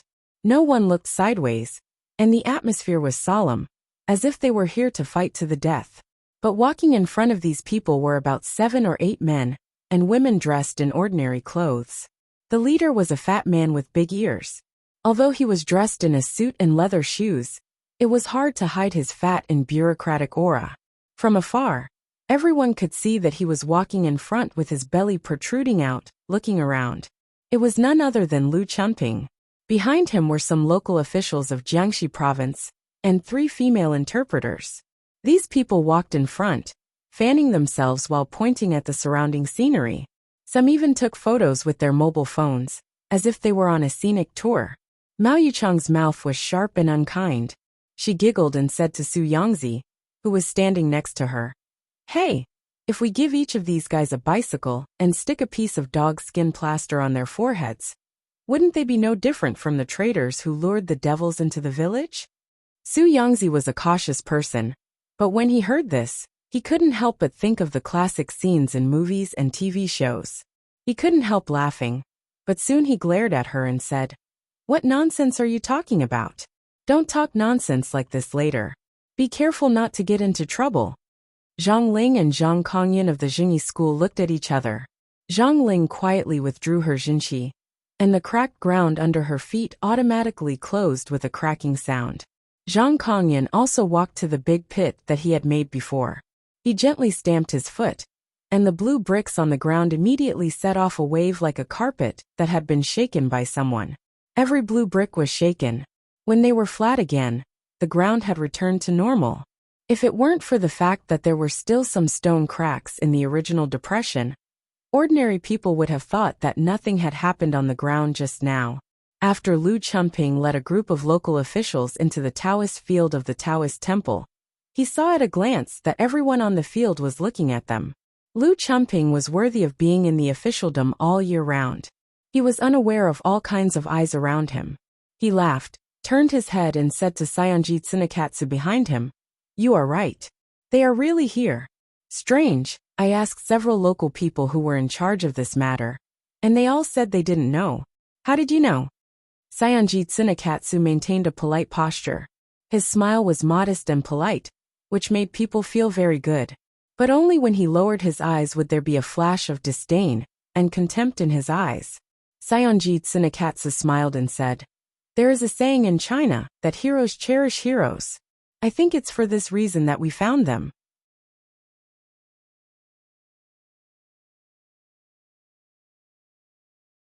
Lu Chumping didn't have time to think too much. He was overjoyed and said, Mrs. Zumo, I didn't expect you to speak so well in China. Amazing, really amazing. Just now, which one of us was a hero? As he spoke, he looked at Izumo with joy in his eyes. He looked like a child waiting for praise and reward. In his opinion, he had been careful, smiling, and praising her all along the way. The other party should return the favor and praise him, right? Everyone carried the sedan chair, and returning the favor was the way of the king. But he didn't know that if this sentence was spoken to someone like Sionji Tsunekatsu or Ayase Shingguang, who was good at diplomacy, it would definitely be a compliment. But why would Ayase Izumo care about this? She said without hesitation. Among the cultivators in China, there is a person named Li Yundong. This person can be called a hero, a great hero. The smile on Lu Chuanping's face suddenly froze. He cursed in his heart. Damn it, this Li Yundong is a B** starred. What kind of hero is he? But after all, he was an old fox in the officialdom. Although he was angry in his heart, he didn't show it on his face. He laughed and said, It turns out that there is such a great person among the cultivators in China. I must meet him another day. Well, let's get to know each other. Ayase Shingguang, who was next to Izumo, suddenly came over and said very seriously in Chinese, Dear Mr. Lu, don't you know this Li Yundong? That's a pity. This Li Yundong is the most amazing person I've ever seen in China. I must see him again this time. If I can't see him, I'll be too disappointed. As he spoke, he looked at Ayase Izumo and said with a smile, Izumo, I remember that you have been praising him in front of me these days. You can't stop praising him, can you? Ayase Izumo was stunned. Just as he was about to speak, he immediately felt Ayase Shingguang flick her gently with his finger. Ayase Izumo immediately came to his senses and smiled faintly. Yes. Lu Chuanping's smile turned ugly. He laughed dryly, and a look of anger flashed in his eyes. He turned his head away and stopped talking to Yun Che. Instead, he walked to the front. Although Ayase Izumo was indifferent and didn't like to deal with people, it didn't mean that she was a fool. She glanced at Ayase Shingguang with flickering eyes and said in a low voice, Do you want to kill Li Yundong? Why do we have to use such means to deal with him? Don't you have confidence in me? Ayase Shingguang smiled slightly. Li Yundong is indeed a great hero, and I'm not wrong. But a lion will do its best to fight a rabbit. Since we have chosen to fight, we must ensure that we win. In order to win, I don't care what means we have to use. As he spoke, he glanced at Lu Chunping, who was walking in front of him, and smiled meaningfully. This Chinese man is very stupid. At first glance, I can tell that he is jealous and narrow-minded. He will definitely make trouble for Li Yundong. And isn't internal strife what Chinese people are best at? There are 2 updates today. I'll try to make up for the remaining one tomorrow.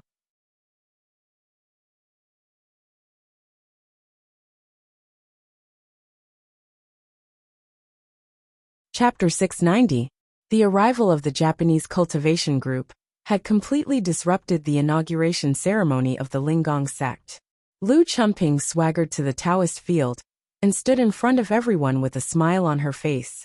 She warmly greeted the cultivators from various sects around her. Ao Wushuang looked at these Japanese cultivators vigilantly and said to Zi Yuan in a low voice, Zi Yuan, why don't you go?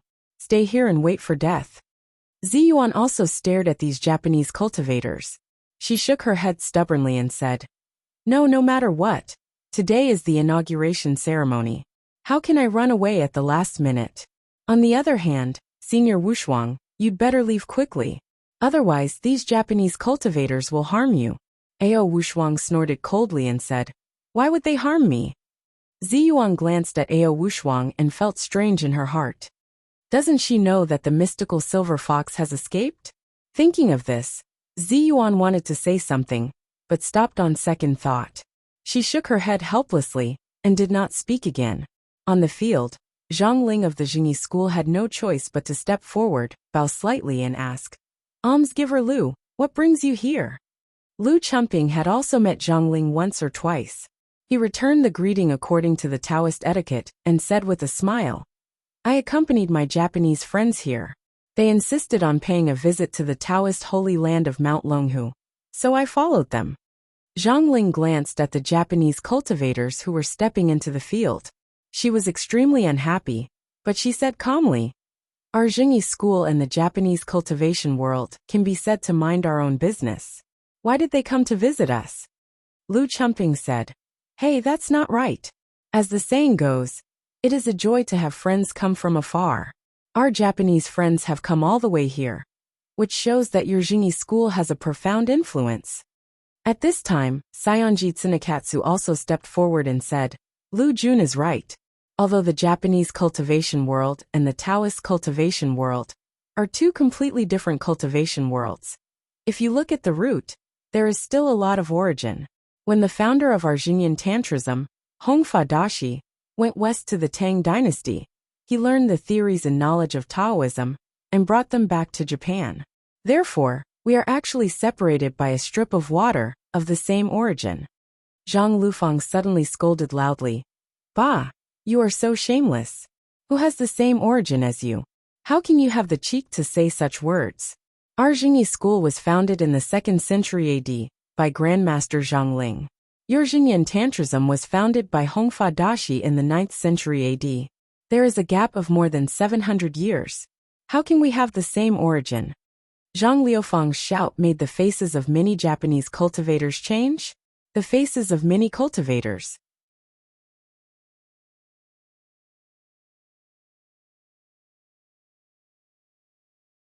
Du Fei and Yu Sheng were both shocked and said in unison, "Don't act recklessly." But as soon as they finished speaking, they saw a person who was exactly the same as Lu Chumping appear next to him in an instant. Their expressions and postures were very similar, especially when this person imitated Lu Chumping's movements. He put his hands on his hips and looked proud of himself. The fake person behind Lu Chumping continued his words loudly, saying, "Taijun said that this time, the Imperial Army is not here to rob food or women. They are just here to buy some soy sauce and then leave. Please rest assured." When Lu Chumping heard a voice that was exactly the same as his coming from behind him, he was shocked. He looked back abruptly and saw another version of himself dancing behind him. He was so shocked that he fell to the ground. There was suddenly a roar of laughter on the field. No matter how strong the patience of the cultivators of all sects was, they couldn't help but laugh out loud. When Yu Xing heard that the phrase, "Only defeat is allowed, no victory is allowed," had come from Lu Chumping, he had already breathed a sigh of relief in his heart.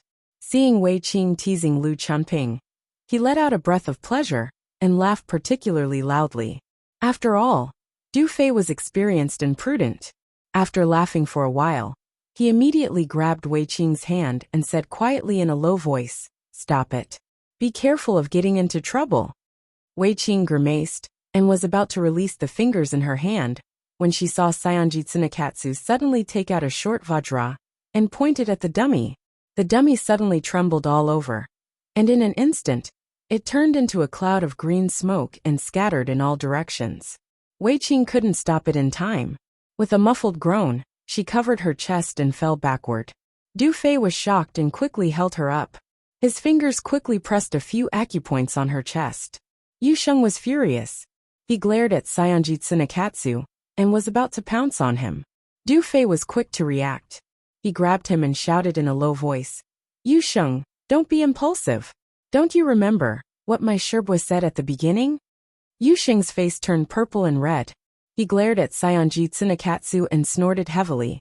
He turned around and carefully looked at Wei Qing's injury. Sayonji Tsunekatsu glanced in the direction of Wei Qing.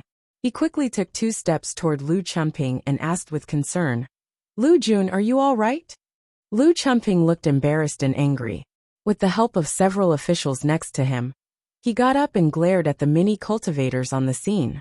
He wanted to pursue the matter, but he didn't know who to look for, so he could only swallow his pride and let it go. Lu Chumping smiled reluctantly at Sayonji Tsunekatsu and said, "I'm fine. Thank you for your concern."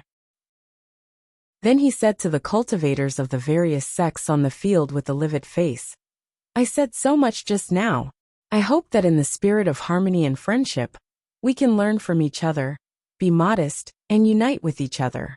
Don't destroy the current harmonious environment. That's all I've said. You can do it yourselves." As he said this, he flicked his sleeves and walked to the side of the field. He gritted his teeth and glanced coldly at everyone here. Just now he had lost face, so he immediately hated everyone here. Seonji Tsunekatsu smiled and said, "As Lu Jun said, we came here this time to learn from the cultivators of the Chinese cultivation world." Zhang Ling didn't wait for him to finish and said flatly, "No, today is the ceremony of our Linggong sect. We don't accept any duels or battles." Seonji Tsunekatsu seemed to have expected her to say this and asked, "Then where is Li Yundong, Li Jun? Is he here?" Zhang Ling sneered and said, "He didn't come. If you want to find him, go to the Fox Zen school to find him. What are you doing here?" Seonji Tsunekatsu shook his head and said, "Li Yundong has a deep friendship with us. And we also heard that Li Jun and Jimren Zi Yuan have a deep friendship. So we came here for a reason."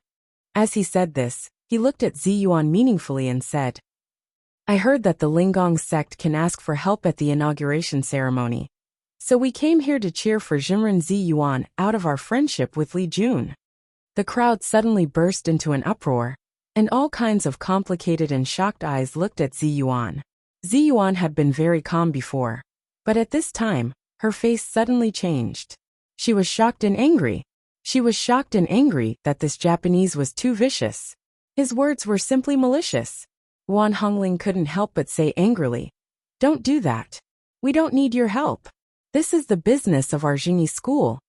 Wan Hongling's words immediately attracted a burst of applause from the crowd. Zhang Ling also said angrily, "Aren't you a little too much? How can you interfere in the affairs of our Jingyi school?" At this time, Ao Wushuang sneered and said to Zi Yuan, "Zi Yuan, I told you to leave just now but you didn't. Why is your temper exactly the same as your master's?" Before Zi Yuan could speak, she saw a monk behind Seonji Tsunekatsu suddenly find Ao Wushuang with his sharp eyes. He was shocked. He pointed at Ao Wushuang and shouted, "Mystical silver fox!" The Japanese cultivator suddenly turned pale with fright. Everyone looked at Ao Wushuang in unison. Many cultivators suddenly leaped up and surrounded Ao Wushuang tightly. Imagawa Kagumo of the Tiantai sect looked at Ao Wushuang in shock. He took out a paper talisman from his arms and pointed at Ao Wushuang. The paper talisman rushed toward Ao Wushuang. Ao Wushuang saw the talisman, which was only 1 finger wide and 2 palms long, flying toward her. It was so light that it seemed that a gust of wind could blow it away. However, she keenly felt that it contained an extremely powerful Buddhist power. She didn't dare to take it at all. Her body flashed and she dodged the talisman. After the talisman rushed to where Ao Wushuang was, it did not continue to chase after her. Instead, it retracted back into Imagawa Kagumo's hand. Imagawa Kagumo shook his head and said, "It's not the mystical silver fox. It's just a 7-tailed divine fox. However, since she is a fox demon, she must have something to do with the mystical silver fox." When these Japanese cultivators heard this, they immediately became noisy. Catch her and ask her about the whereabouts of the mystical silver fox. Although Ao Wushuang was proud and arrogant, there were more than 200 Japanese cultivators here, and the weakest one was a master at the yang spirit level. At this time, they were all noisy. She couldn't help but turn pale with fear. She couldn't help but take a step back, gritting her teeth and staring at these Japanese cultivators. At this time, Zi Yuan did not hesitate to step forward and stand in front of Ao Wushuang. She shouted angrily, "What do you want to do?" Imagawa Kagumo chanted the name of Buddha. "Amitabha, benefactor, please get out of the way. Don't stop us from subduing demons." As he spoke, he took a step forward. However, as soon as he took a step forward, he saw Zhang Kongyan standing in front of him with a frosty face. He said coldly, "Do you want to subdue demons on this land? It's not your turn to do it." Although Zhang Ling had always been at odds with Zi Yuan and the others, and she was extremely disgusted with Ao Wushuang, she cared about her face very much, and her temperament was extremely protective. Compared with the Japanese cultivators, no matter how wrong Zi Yuan and Ao Wushuang were, they were still part of China. If they wanted to take people away in front of her, Where would she put her face? Where would the face of the Jingyi school be? Zhang Ling laughed angrily. Well, this is your friendly exchange. I've learned a lot. She turned her head and shouted, Jingyi disciple. The old and young cultivators of the Jingyi school took a step forward and said in unison, Yes. Zhang Ling pointed to the Japanese cultivators on the field and said sternly, Get into formation. With a clatter, the disciples of the Jingyi school scattered in all directions in an instant, surrounding the more than 200 Japanese cultivators. The people on both sides rubbed their hands and glared at them. The battle was about to break out at any moment. Chapter 691. Just as the Japanese cultivators were climbing Mount Longhu, Su Chan was pacing back and forth anxiously in the room of the Exian State Guesthouse in Haikou City, Hainan Province. She was like an ant on a hot pan. She said anxiously, The inauguration ceremony should have already begun, right? What happened to Sister Ziyuan? She'll be fine, right? Sister Zhou Qin, please say something. She and Wan Hongling should be fine, right? Zhou Qin was sitting cross-legged on the bed, flipping through the Vajra longevity power. Her heart was as calm as still water, but in fact her eyes were fixed on the page. She didn't take in a single word at all, and her heart was burning with anxiety. Seeing that she was silent, Su Chan sat next to her and pushed her arm. She pointed to Li Yundong, who was sitting cross-legged in the room, and said, When will Yundong wake up? Zhou Qin raised her head with a wry smile. Su Chan, you've asked me this question 18 times. How would I know when Master will wake up? Su Chan stamped her feet anxiously. But what if something happens to Sister Ziyuan? If Yundong wakes up and finds out that something happened to Sister Ziyuan, won't he blame me to death? Zhou Qin was not confident at all, so she became more and more flustered at this time. She said bitterly, Don't say that. I'm also very worried. But what can we do now? If we rush over, who will protect Master? Su Chan said tentatively, Why don't I stay and you go? However, Zhou Qin was a little worried about Su Chan's fighting strength. It was no problem for the little girl to protect herself, but how could she protect others? Forget it then. Perhaps if she stayed, he would be even more worried and flustered. But Zhou Qin didn't say this out loud. She just shook her head like a rattle. No, this is not good. Su Chan thought for a moment and said, Then, you stay here and I'll go? Zhou Qin didn't know whether to laugh or cry. She thought, What's the use of you going there? If the two of us go together, we can still be of some use. If only one of us goes, we'll just be sending them appetizers, not even enough to fill the gaps between their teeth. Su Chan saw Zhou Qin's bitter face and didn't comment. She said angrily, Oh, you can't do this and you can't do that. I'm so anxious. Sister Ziyuan is alone now, so she must be bullied to death. What should I do? I'm so worried, so worried. Zhou Qin sighed and said, Stop it. If you keep talking, I'll be worried to death. It's useless to be anxious now. Just wait patiently. The little girl paced back and forth in front of Li Yundong, wishing that she could reach out and push him to wake him up. But every time she did that, she would take her hand back and continue to pace around the room irritably. Just as she was getting impatient, there was a sudden knock at the door of the room. A voice came from outside the door. Is Li Yundong in this room? Su Chan immediately stopped and listened carefully. She was pleasantly surprised. It seems to be Fifth Sherbois. She immediately rushed to the door like a gust of wind and opened it. She saw Fifth Sherbois, Lu Yuehong, standing at the door, looking at her with the same surprised expression. Oh, Su Chan, you're here too. That's great. Is the sect leader here? I heard from Wan Hongling that he's here. Su Chan grabbed Lu Yuehong and said like a machine gun, Fifth Sherbois, it's great that you're here. Hurry up and help me and Sister Zhou Qin protect Yundong. We have to hurry to help Sister Ziyuan. Lu Yuehong was stunned and didn't come to her senses. Ah, Zhou Qin understood what Su Chan meant. She said loudly, Su Chan, we can't leave Fifth Sherbois alone. Unexpectedly, as soon as she finished speaking, another person came in. It was Chao Yi, the sixth Sherbois of the Fox Zen School. Chao Yi said with a smile, What if I join you? Su Chan was overjoyed. Sixth Sherbois, why are you here?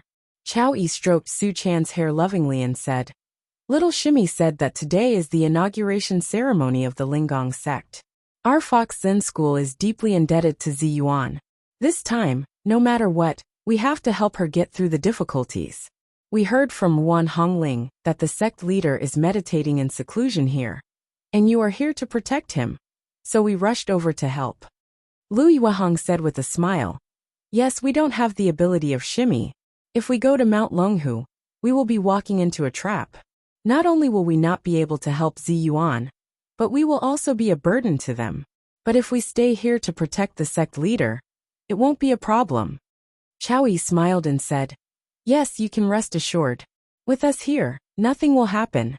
Although we are not good at fighting, we can make a concealing formation. You can rest assured. Su Chan was overjoyed. That's great. She rushed over to Zhou Qin like a gust of wind and grabbed her. Sister Zhou Qin, let's go. It's too late. Zhou Qin was also a decisive person. She hesitated for a moment, then immediately said decisively, Okay, then I'll leave it to you two Sherbua. After that, she placed Li Yundong's Bahuang sword and Liuhe sword outside, and let them automatically protect him. In addition, she took out his fan of 7 treasures, and the burning thumb pot from the 7 treasures brocade pouch, and placed them around him. If someone wanted to harm him, these powerful magical weapons would immediately protect him.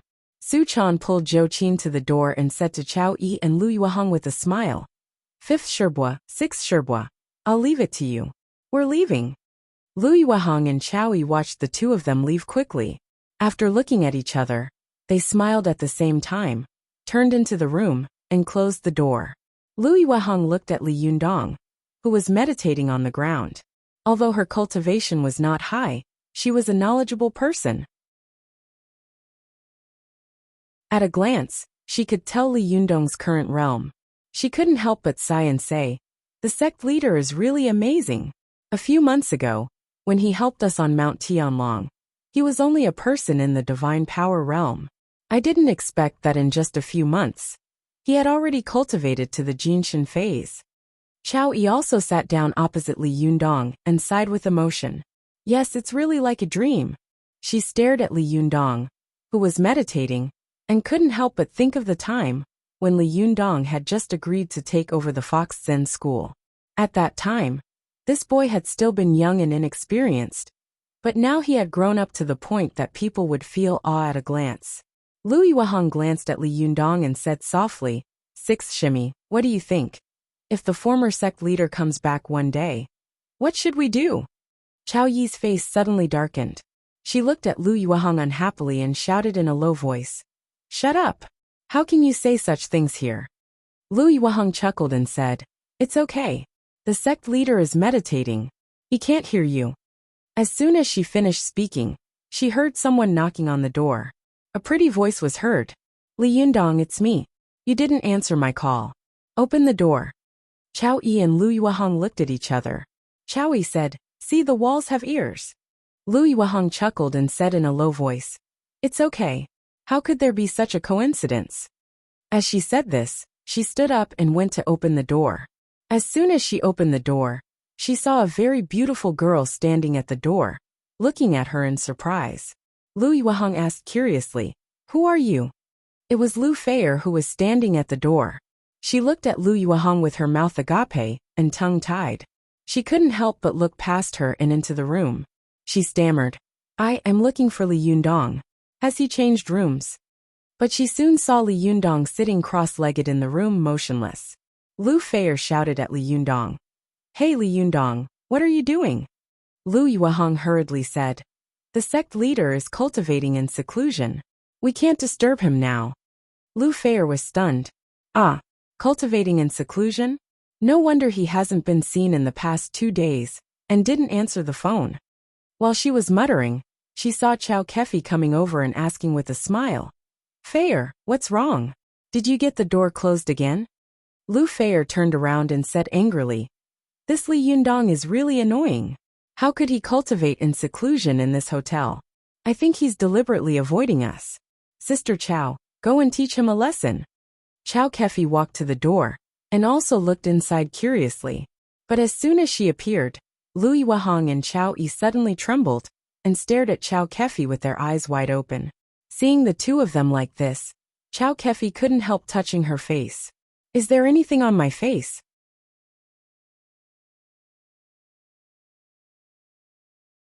Lu Feier said with a smile.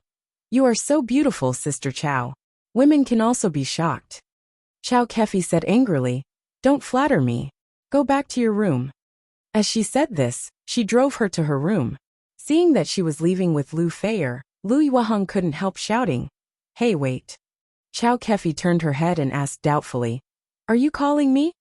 Lu Feier pushed her and said with a low smile, I'll go back first. You can talk to them. Chao Kefi nodded and walked up to Lu Yuehong. She asked with a smile, What's the matter? At this time, Chao Yi also came out. She looked around the corridor and then winked at Lu Yuehong. Lu Yuehong said with a smile, Please come in and talk. Chao Kefi smiled and entered the door. After watching Chao Yi and Lu Yuehong close the door, she asked curiously, Why are you looking at me so strangely? It seems that you have known me for a long time. But if I remember correctly, the first time we met should be at the opening ceremony of the Three Immortals. Right? Lu Yuehong looked excited. She said tentatively, Senior Mystical Silver Fox, you really don't know who we are? We are also. Before she could finish her words, Chao Yi behind her gently poked her, and Lu Yuehong immediately swallowed the rest of her words. When Chao Kefi heard the name of Mystical Silver Fox, her body suddenly trembled slightly, and her face showed confusion. She murmured in a low voice, Mystical Silver Fox? Who is this? Chao Yi said cautiously, Qianbei. Don't you remember? Chao Kefi's face became more and more confused. Remember? What do you remember? Mystical Silver Fox? Who is Mystical Silver Fox? Chao Kefi kept murmuring in a low voice. Pictures flashed through her mind one after another like a horse lantern. Some sealed memories emerged in pieces, as if a huge rock that had been suppressed under the deep sea had suddenly loosened, and many bubbles emerged. Chao Kefi's qi and blood began to boil with her chaotic memories. She stared blankly at her hands, and saw that the qi of the 5 elements was jumping around in her hands, changing unpredictably. When Chao Yi and Lu Yuehong saw this scene, their faces immediately lit up. They looked at each other in surprise, nodded and waited nervously, as if they wanted Chao Kefi to remember something. But after waiting for a long time, they saw that Chao Kefi was still at a loss, as if she was in a trance, standing there blankly. Lu Yuehong couldn't help but reach out and gently push her shoulder. She asked tentatively, Qian. Before she could finish her words, Chao Kefi suddenly raised her head. Her eyes were fierce, and she shot out like lightning. She slapped her shoulder and sent her flying.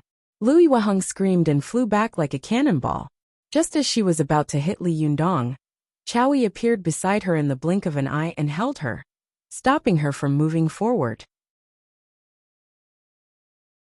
Lu Yuehong covered her shoulder, her pretty face pale, and her teeth kept trembling, as if a cold air had entered her body. She couldn't even speak. At this time, Chao Kefi's eyes had turned ferocious and terrifying blood red. Her fingers were like hooks, and she looked crazy. She stared fiercely at Lu Yuehong and Chao Yi, who were horrified, and said sternly, Everyone in the world wants to kill me, so I will kill everyone in the world first. You are no exception. Go to hell. It was too late for Chao Yi and Lu Yuehong to regret and be frightened out of their wits. Just as they were about to scream, they saw a figure appear in the room. The figure rolled up his sleeves and covered their figures. He snorted angrily and said, You two idiots, you want to complicate things with such a small matter. Let's go. After he rolled up his sleeves, Chao Yi and Lu Yuehong immediately disappeared from the room. Chao Kefi saw that they had disappeared, and she couldn't catch up with them. She couldn't help but look at Li Yunyang, who was meditating in the room. The blood-red light in her eyes suddenly became brighter and brighter. Her eyes flickered, and she laughed wickedly. The revered Wisdom King, we meet again. I haven't seen you for 1,000 years. How are you? It's time for us to end our 1,000 years of grievances, ha ha ha. After that, Chao Kefi let out a shrill roar and turned over her palm. Her 5 fingers were like sharp iron hooks, and she slapped down on the top of Li Yunyang's head. At this time, Lu Feier's surprised cry and knocking came from the door. Sister Chow, what's wrong with you? What happened? Chow Kefi's palms suddenly stopped moving. The Liuha Bahuang, burning thumb pot, and fan of 7 treasures in front of her all jumped up like lightning and attacked her crazily. Chow Kefi's figure flashed, and she instantly dodged the attacks of the 4 powerful magical weapons. After driving Chow Kefi away, the 4 powerful magical weapons did not chase after her. They still circled around Li Yunyang and loyally protected him. Chow Kefi flashed to the door of the bathroom and happened to see herself in the dressing mirror in the bathroom. She couldn't help but be stunned again. Chow Kefi's memories came back again. Her eyes were confused, and she said in a daze, Sister Chow? Who is Sister Chow? Are you talking about me? Chow Kefi was stunned for a long time. Her eyes changed, and the ferocious blood-red color in her eyes slowly faded. Her face calmed down again. After about a minute, she seemed to have forgotten what had just happened. Amidst Lu Feier's anxious shouts, she opened the door and walked out. Seeing her come out, Lu Feier quickly asked, Sister Chow, what happened just now? I seem to hear you shouting. Chow Kefi smiled and said, It's nothing. Did you hear wrong? Lu Feier said angrily, Have I become an old woman? Why do I keep hearing and seeing wrong things recently? Forget it. Do you want to go back and take a bath? Chow Kefi smiled and said, Okay, I'll take a bath first. Lu Feier said with a smile, Haven't you always taken a bath first? The two of them left Li Yunyang's room, talking and laughing, and walked towards their own rooms. Just as Chow Kefi closed the door of Li Yunyang's room and left, Li Yunyang, who was in a trance, opened his eyes. I'm exhausted. It took me 5 hours to write 2 chapters of 8,000 words. I can't make it in time for the 3rd chapter. Don't wait for me tonight, I'm sorry.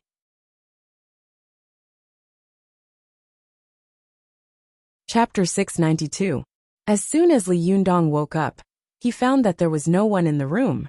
Only the Liuha sword and the Bahuang sword were floating around. He stood up and saw the fan of 7 treasures, and the burning thumb pot lying quietly under his feet. Obviously, someone had taken them out of the 7 treasures brocade pouch. Li Yundong frowned slightly. With a thought, the 4 magic treasures instantly jumped back into the 7 treasures brocade pouch, and the 7 treasures brocade pouch also jumped onto his belt. Li Yundong looked around and thought, Where are Zhou Qin and Su Chan? But soon, Li Yundong found a note on the table. It was written quickly by the careful Zhou Qin before she left. Li Yundong picked it up and looked at it. He was shocked. The Zhengyi school has brought forward the inauguration ceremony? Oh no! Li Yundong moved and disappeared from the room in an instant. Just as Li Yundong rushed to Mount Longhu, the situation on Mount Longhu was already critical and could be triggered at any moment. Seeing that the 2 sides were about to fight because of a disagreement, Lu Chumping was so anxious that a layer of sweat appeared on his back.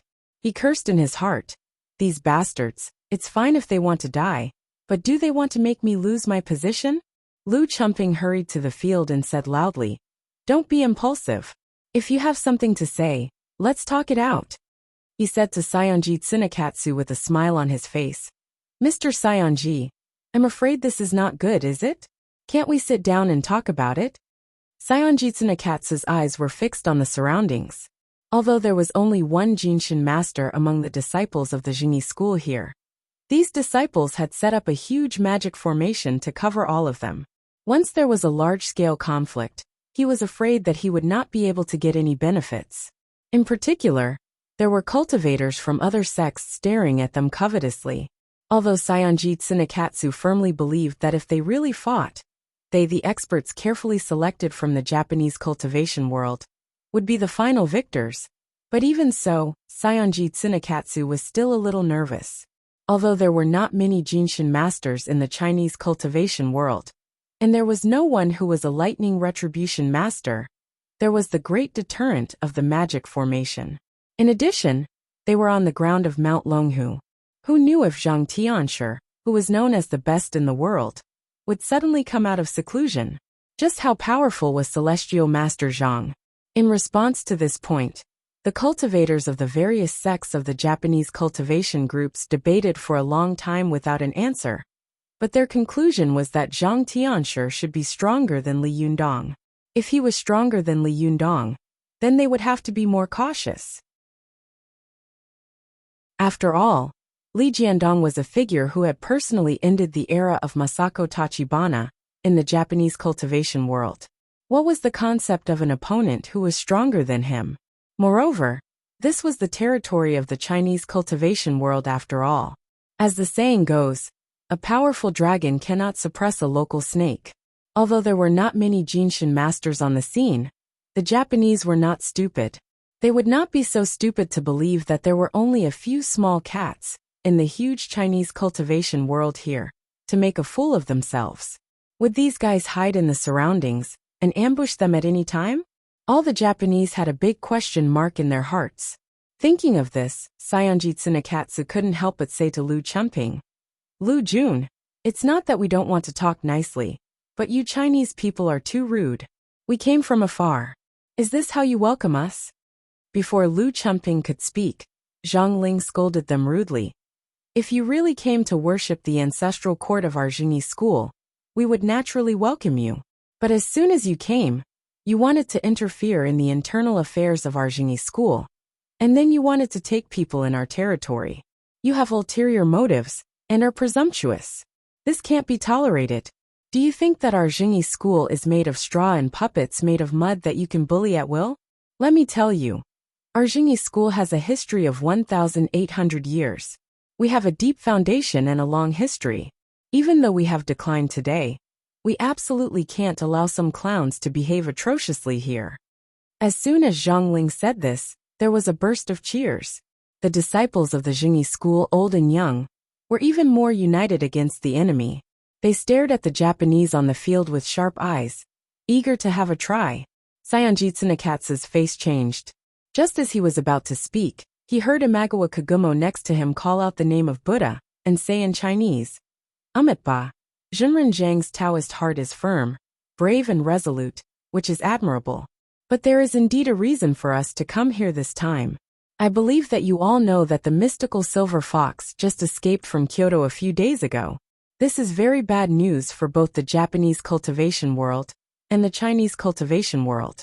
Throughout the 2,000 years of history of China and Japan, every time the nine-tailed celestial fox is born, there must be a disaster. I believe that everyone here will not sit back and do nothing, will they? When everyone heard this, their faces changed and they whispered to each other, "The nine-tailed celestial fox is born? No way. Why is the nine-tailed celestial fox in Japan? I've heard of this before, but I thought it was a legend. I didn't expect it to be true. How powerful is this nine-tailed celestial fox? How can she turn the world upside down by herself?"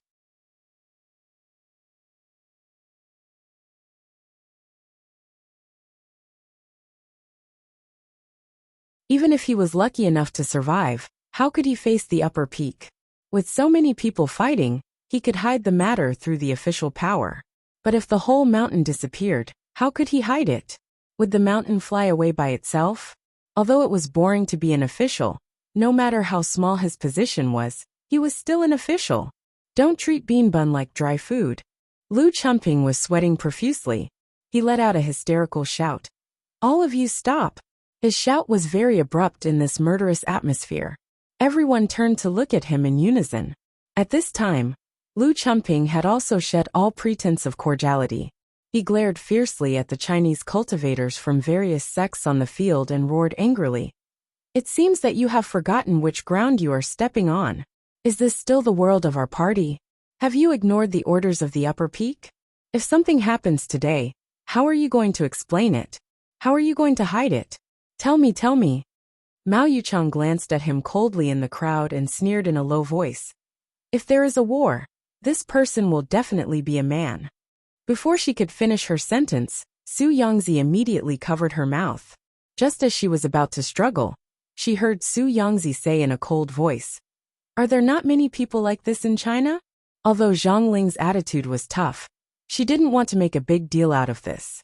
She took a deep breath and asked in a deep voice, "Benefactor Lu, do you have any good suggestions?" Lu Chumping raised his voice and said, "Suggestions? My opinion is that everyone should quickly disperse and do what you have to do. Don't make trouble here." The cultivators of various sects sneered in their hearts, and many of the Japanese cultivators also shook their heads. Sayonji Tsunekatsu said, "Lu Jun, we have come from afar. I'm afraid it's not good to go back like this, is it?" Lu Chuanping's attitude towards the Chinese cultivators was not good, but he was full of smiles towards the Japanese. He turned around and asked with a smile, "Mr. Sayonji, what's your idea?" Sayonji Tsunekatsu glanced at Imagawa Kagumo and the others behind him. Seeing that they were all nodding, he said to Lu Chumping, "As the saying goes, it's better to come at the right time than to come early. Since we have caught up with such a grand ceremony, we don't want to make a trip in vain. Why don't we each choose one person and have a fair fight on the field? Whoever stands in the end will be the winner. If we lose, we will return home immediately. If we lose, the Chinese cultivation world must give us an explanation. What do you think?" At this time, Zhang Kongyan said to Zhang Ling in a low voice, "Shiji, I don't think we need to give them an explanation. We don't have to accept this." However, Zhang Ling sneered and said, "They have already killed their way to the gate of our Jingyi school. Why don't you accept it? If someone takes Ao Wushuang away at our gate, even if it's a fox demon, what will the other sects think of us in the future? Our Jingyi school can't even deal with a fox demon, and we still need the Japanese to come here from thousands of miles away to subdue the demons for us? Humph, you can afford to lose this face, but I can't. If you don't want to do it, I will." After that, she raised her voice and said, "Well, that's it. Come on, let's have a fair fight." Zhang Kongyan wanted to say something, but stopped on second thought. Seeing Zhang Ling's determined face, he hesitated for a moment and couldn't help but say, "But Shiji, didn't you hear that we can only lose and not win? How can we fight?" Zhang Ling sneered and said, "He has Zhang Liang's plan, and I have a ladder over the wall. There are policies and there are countermeasures. Can't you just fight to a draw?" Zhang Kongyan's eyes lit up.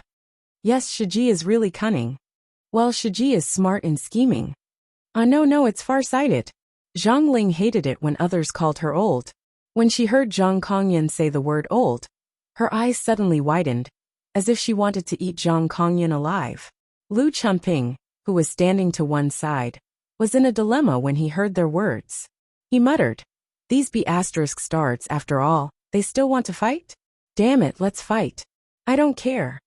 Lu Chumping coughed dryly and said to Zhang Ling meaningfully, "Well, you can solve your own problems, but I have to say this first. If any of you make any trouble or cause any trouble, you can deal with it yourself." Humph. After that, he put his hands behind his back and walked to the far side of the field, as if it had nothing to do with him. At this time, the situation had been settled. After the cultivators of the Japanese sects whispered to each other for a while, a middle-aged monk wearing a bamboo hat and holding a monk's staff slowly walked out and said in extremely awkward Chinese, "I'm Abbot Ono of the Fahua sect. May I ask which Chinese friend would like to come up and teach me?" The cultivators of the various sects looked at each other, and no one spoke for a while. Ao Wushuang sneered and was about to step forward, but Zi Yuan stopped her and said in a low voice, "Senior Wushuang, you can't go. No matter whether you win or lose in the battle, you will have to consume a lot of jinqi. If someone takes the opportunity to attack you at that time, it will be very bad. I'll go. Even if I lose, it's not a big deal. No one will do anything to me." After that, she didn't wait for Ao Wushuang's consent. She took a step forward and said loudly, "Zi Yuan of the Linggong sect is willing to fight with Zen Master Ono. You're tuning in to the Li Mei's Sword of Destiny YouTube channel. We're so grateful for your support, and don't forget to subscribe to join us on this incredible journey through captivating stories. Your generosity through donations truly makes a world of difference, as it's the primary source of revenue that allows me to expand and enhance this channel for you. Thank you from the bottom of my heart for being a part of this adventure.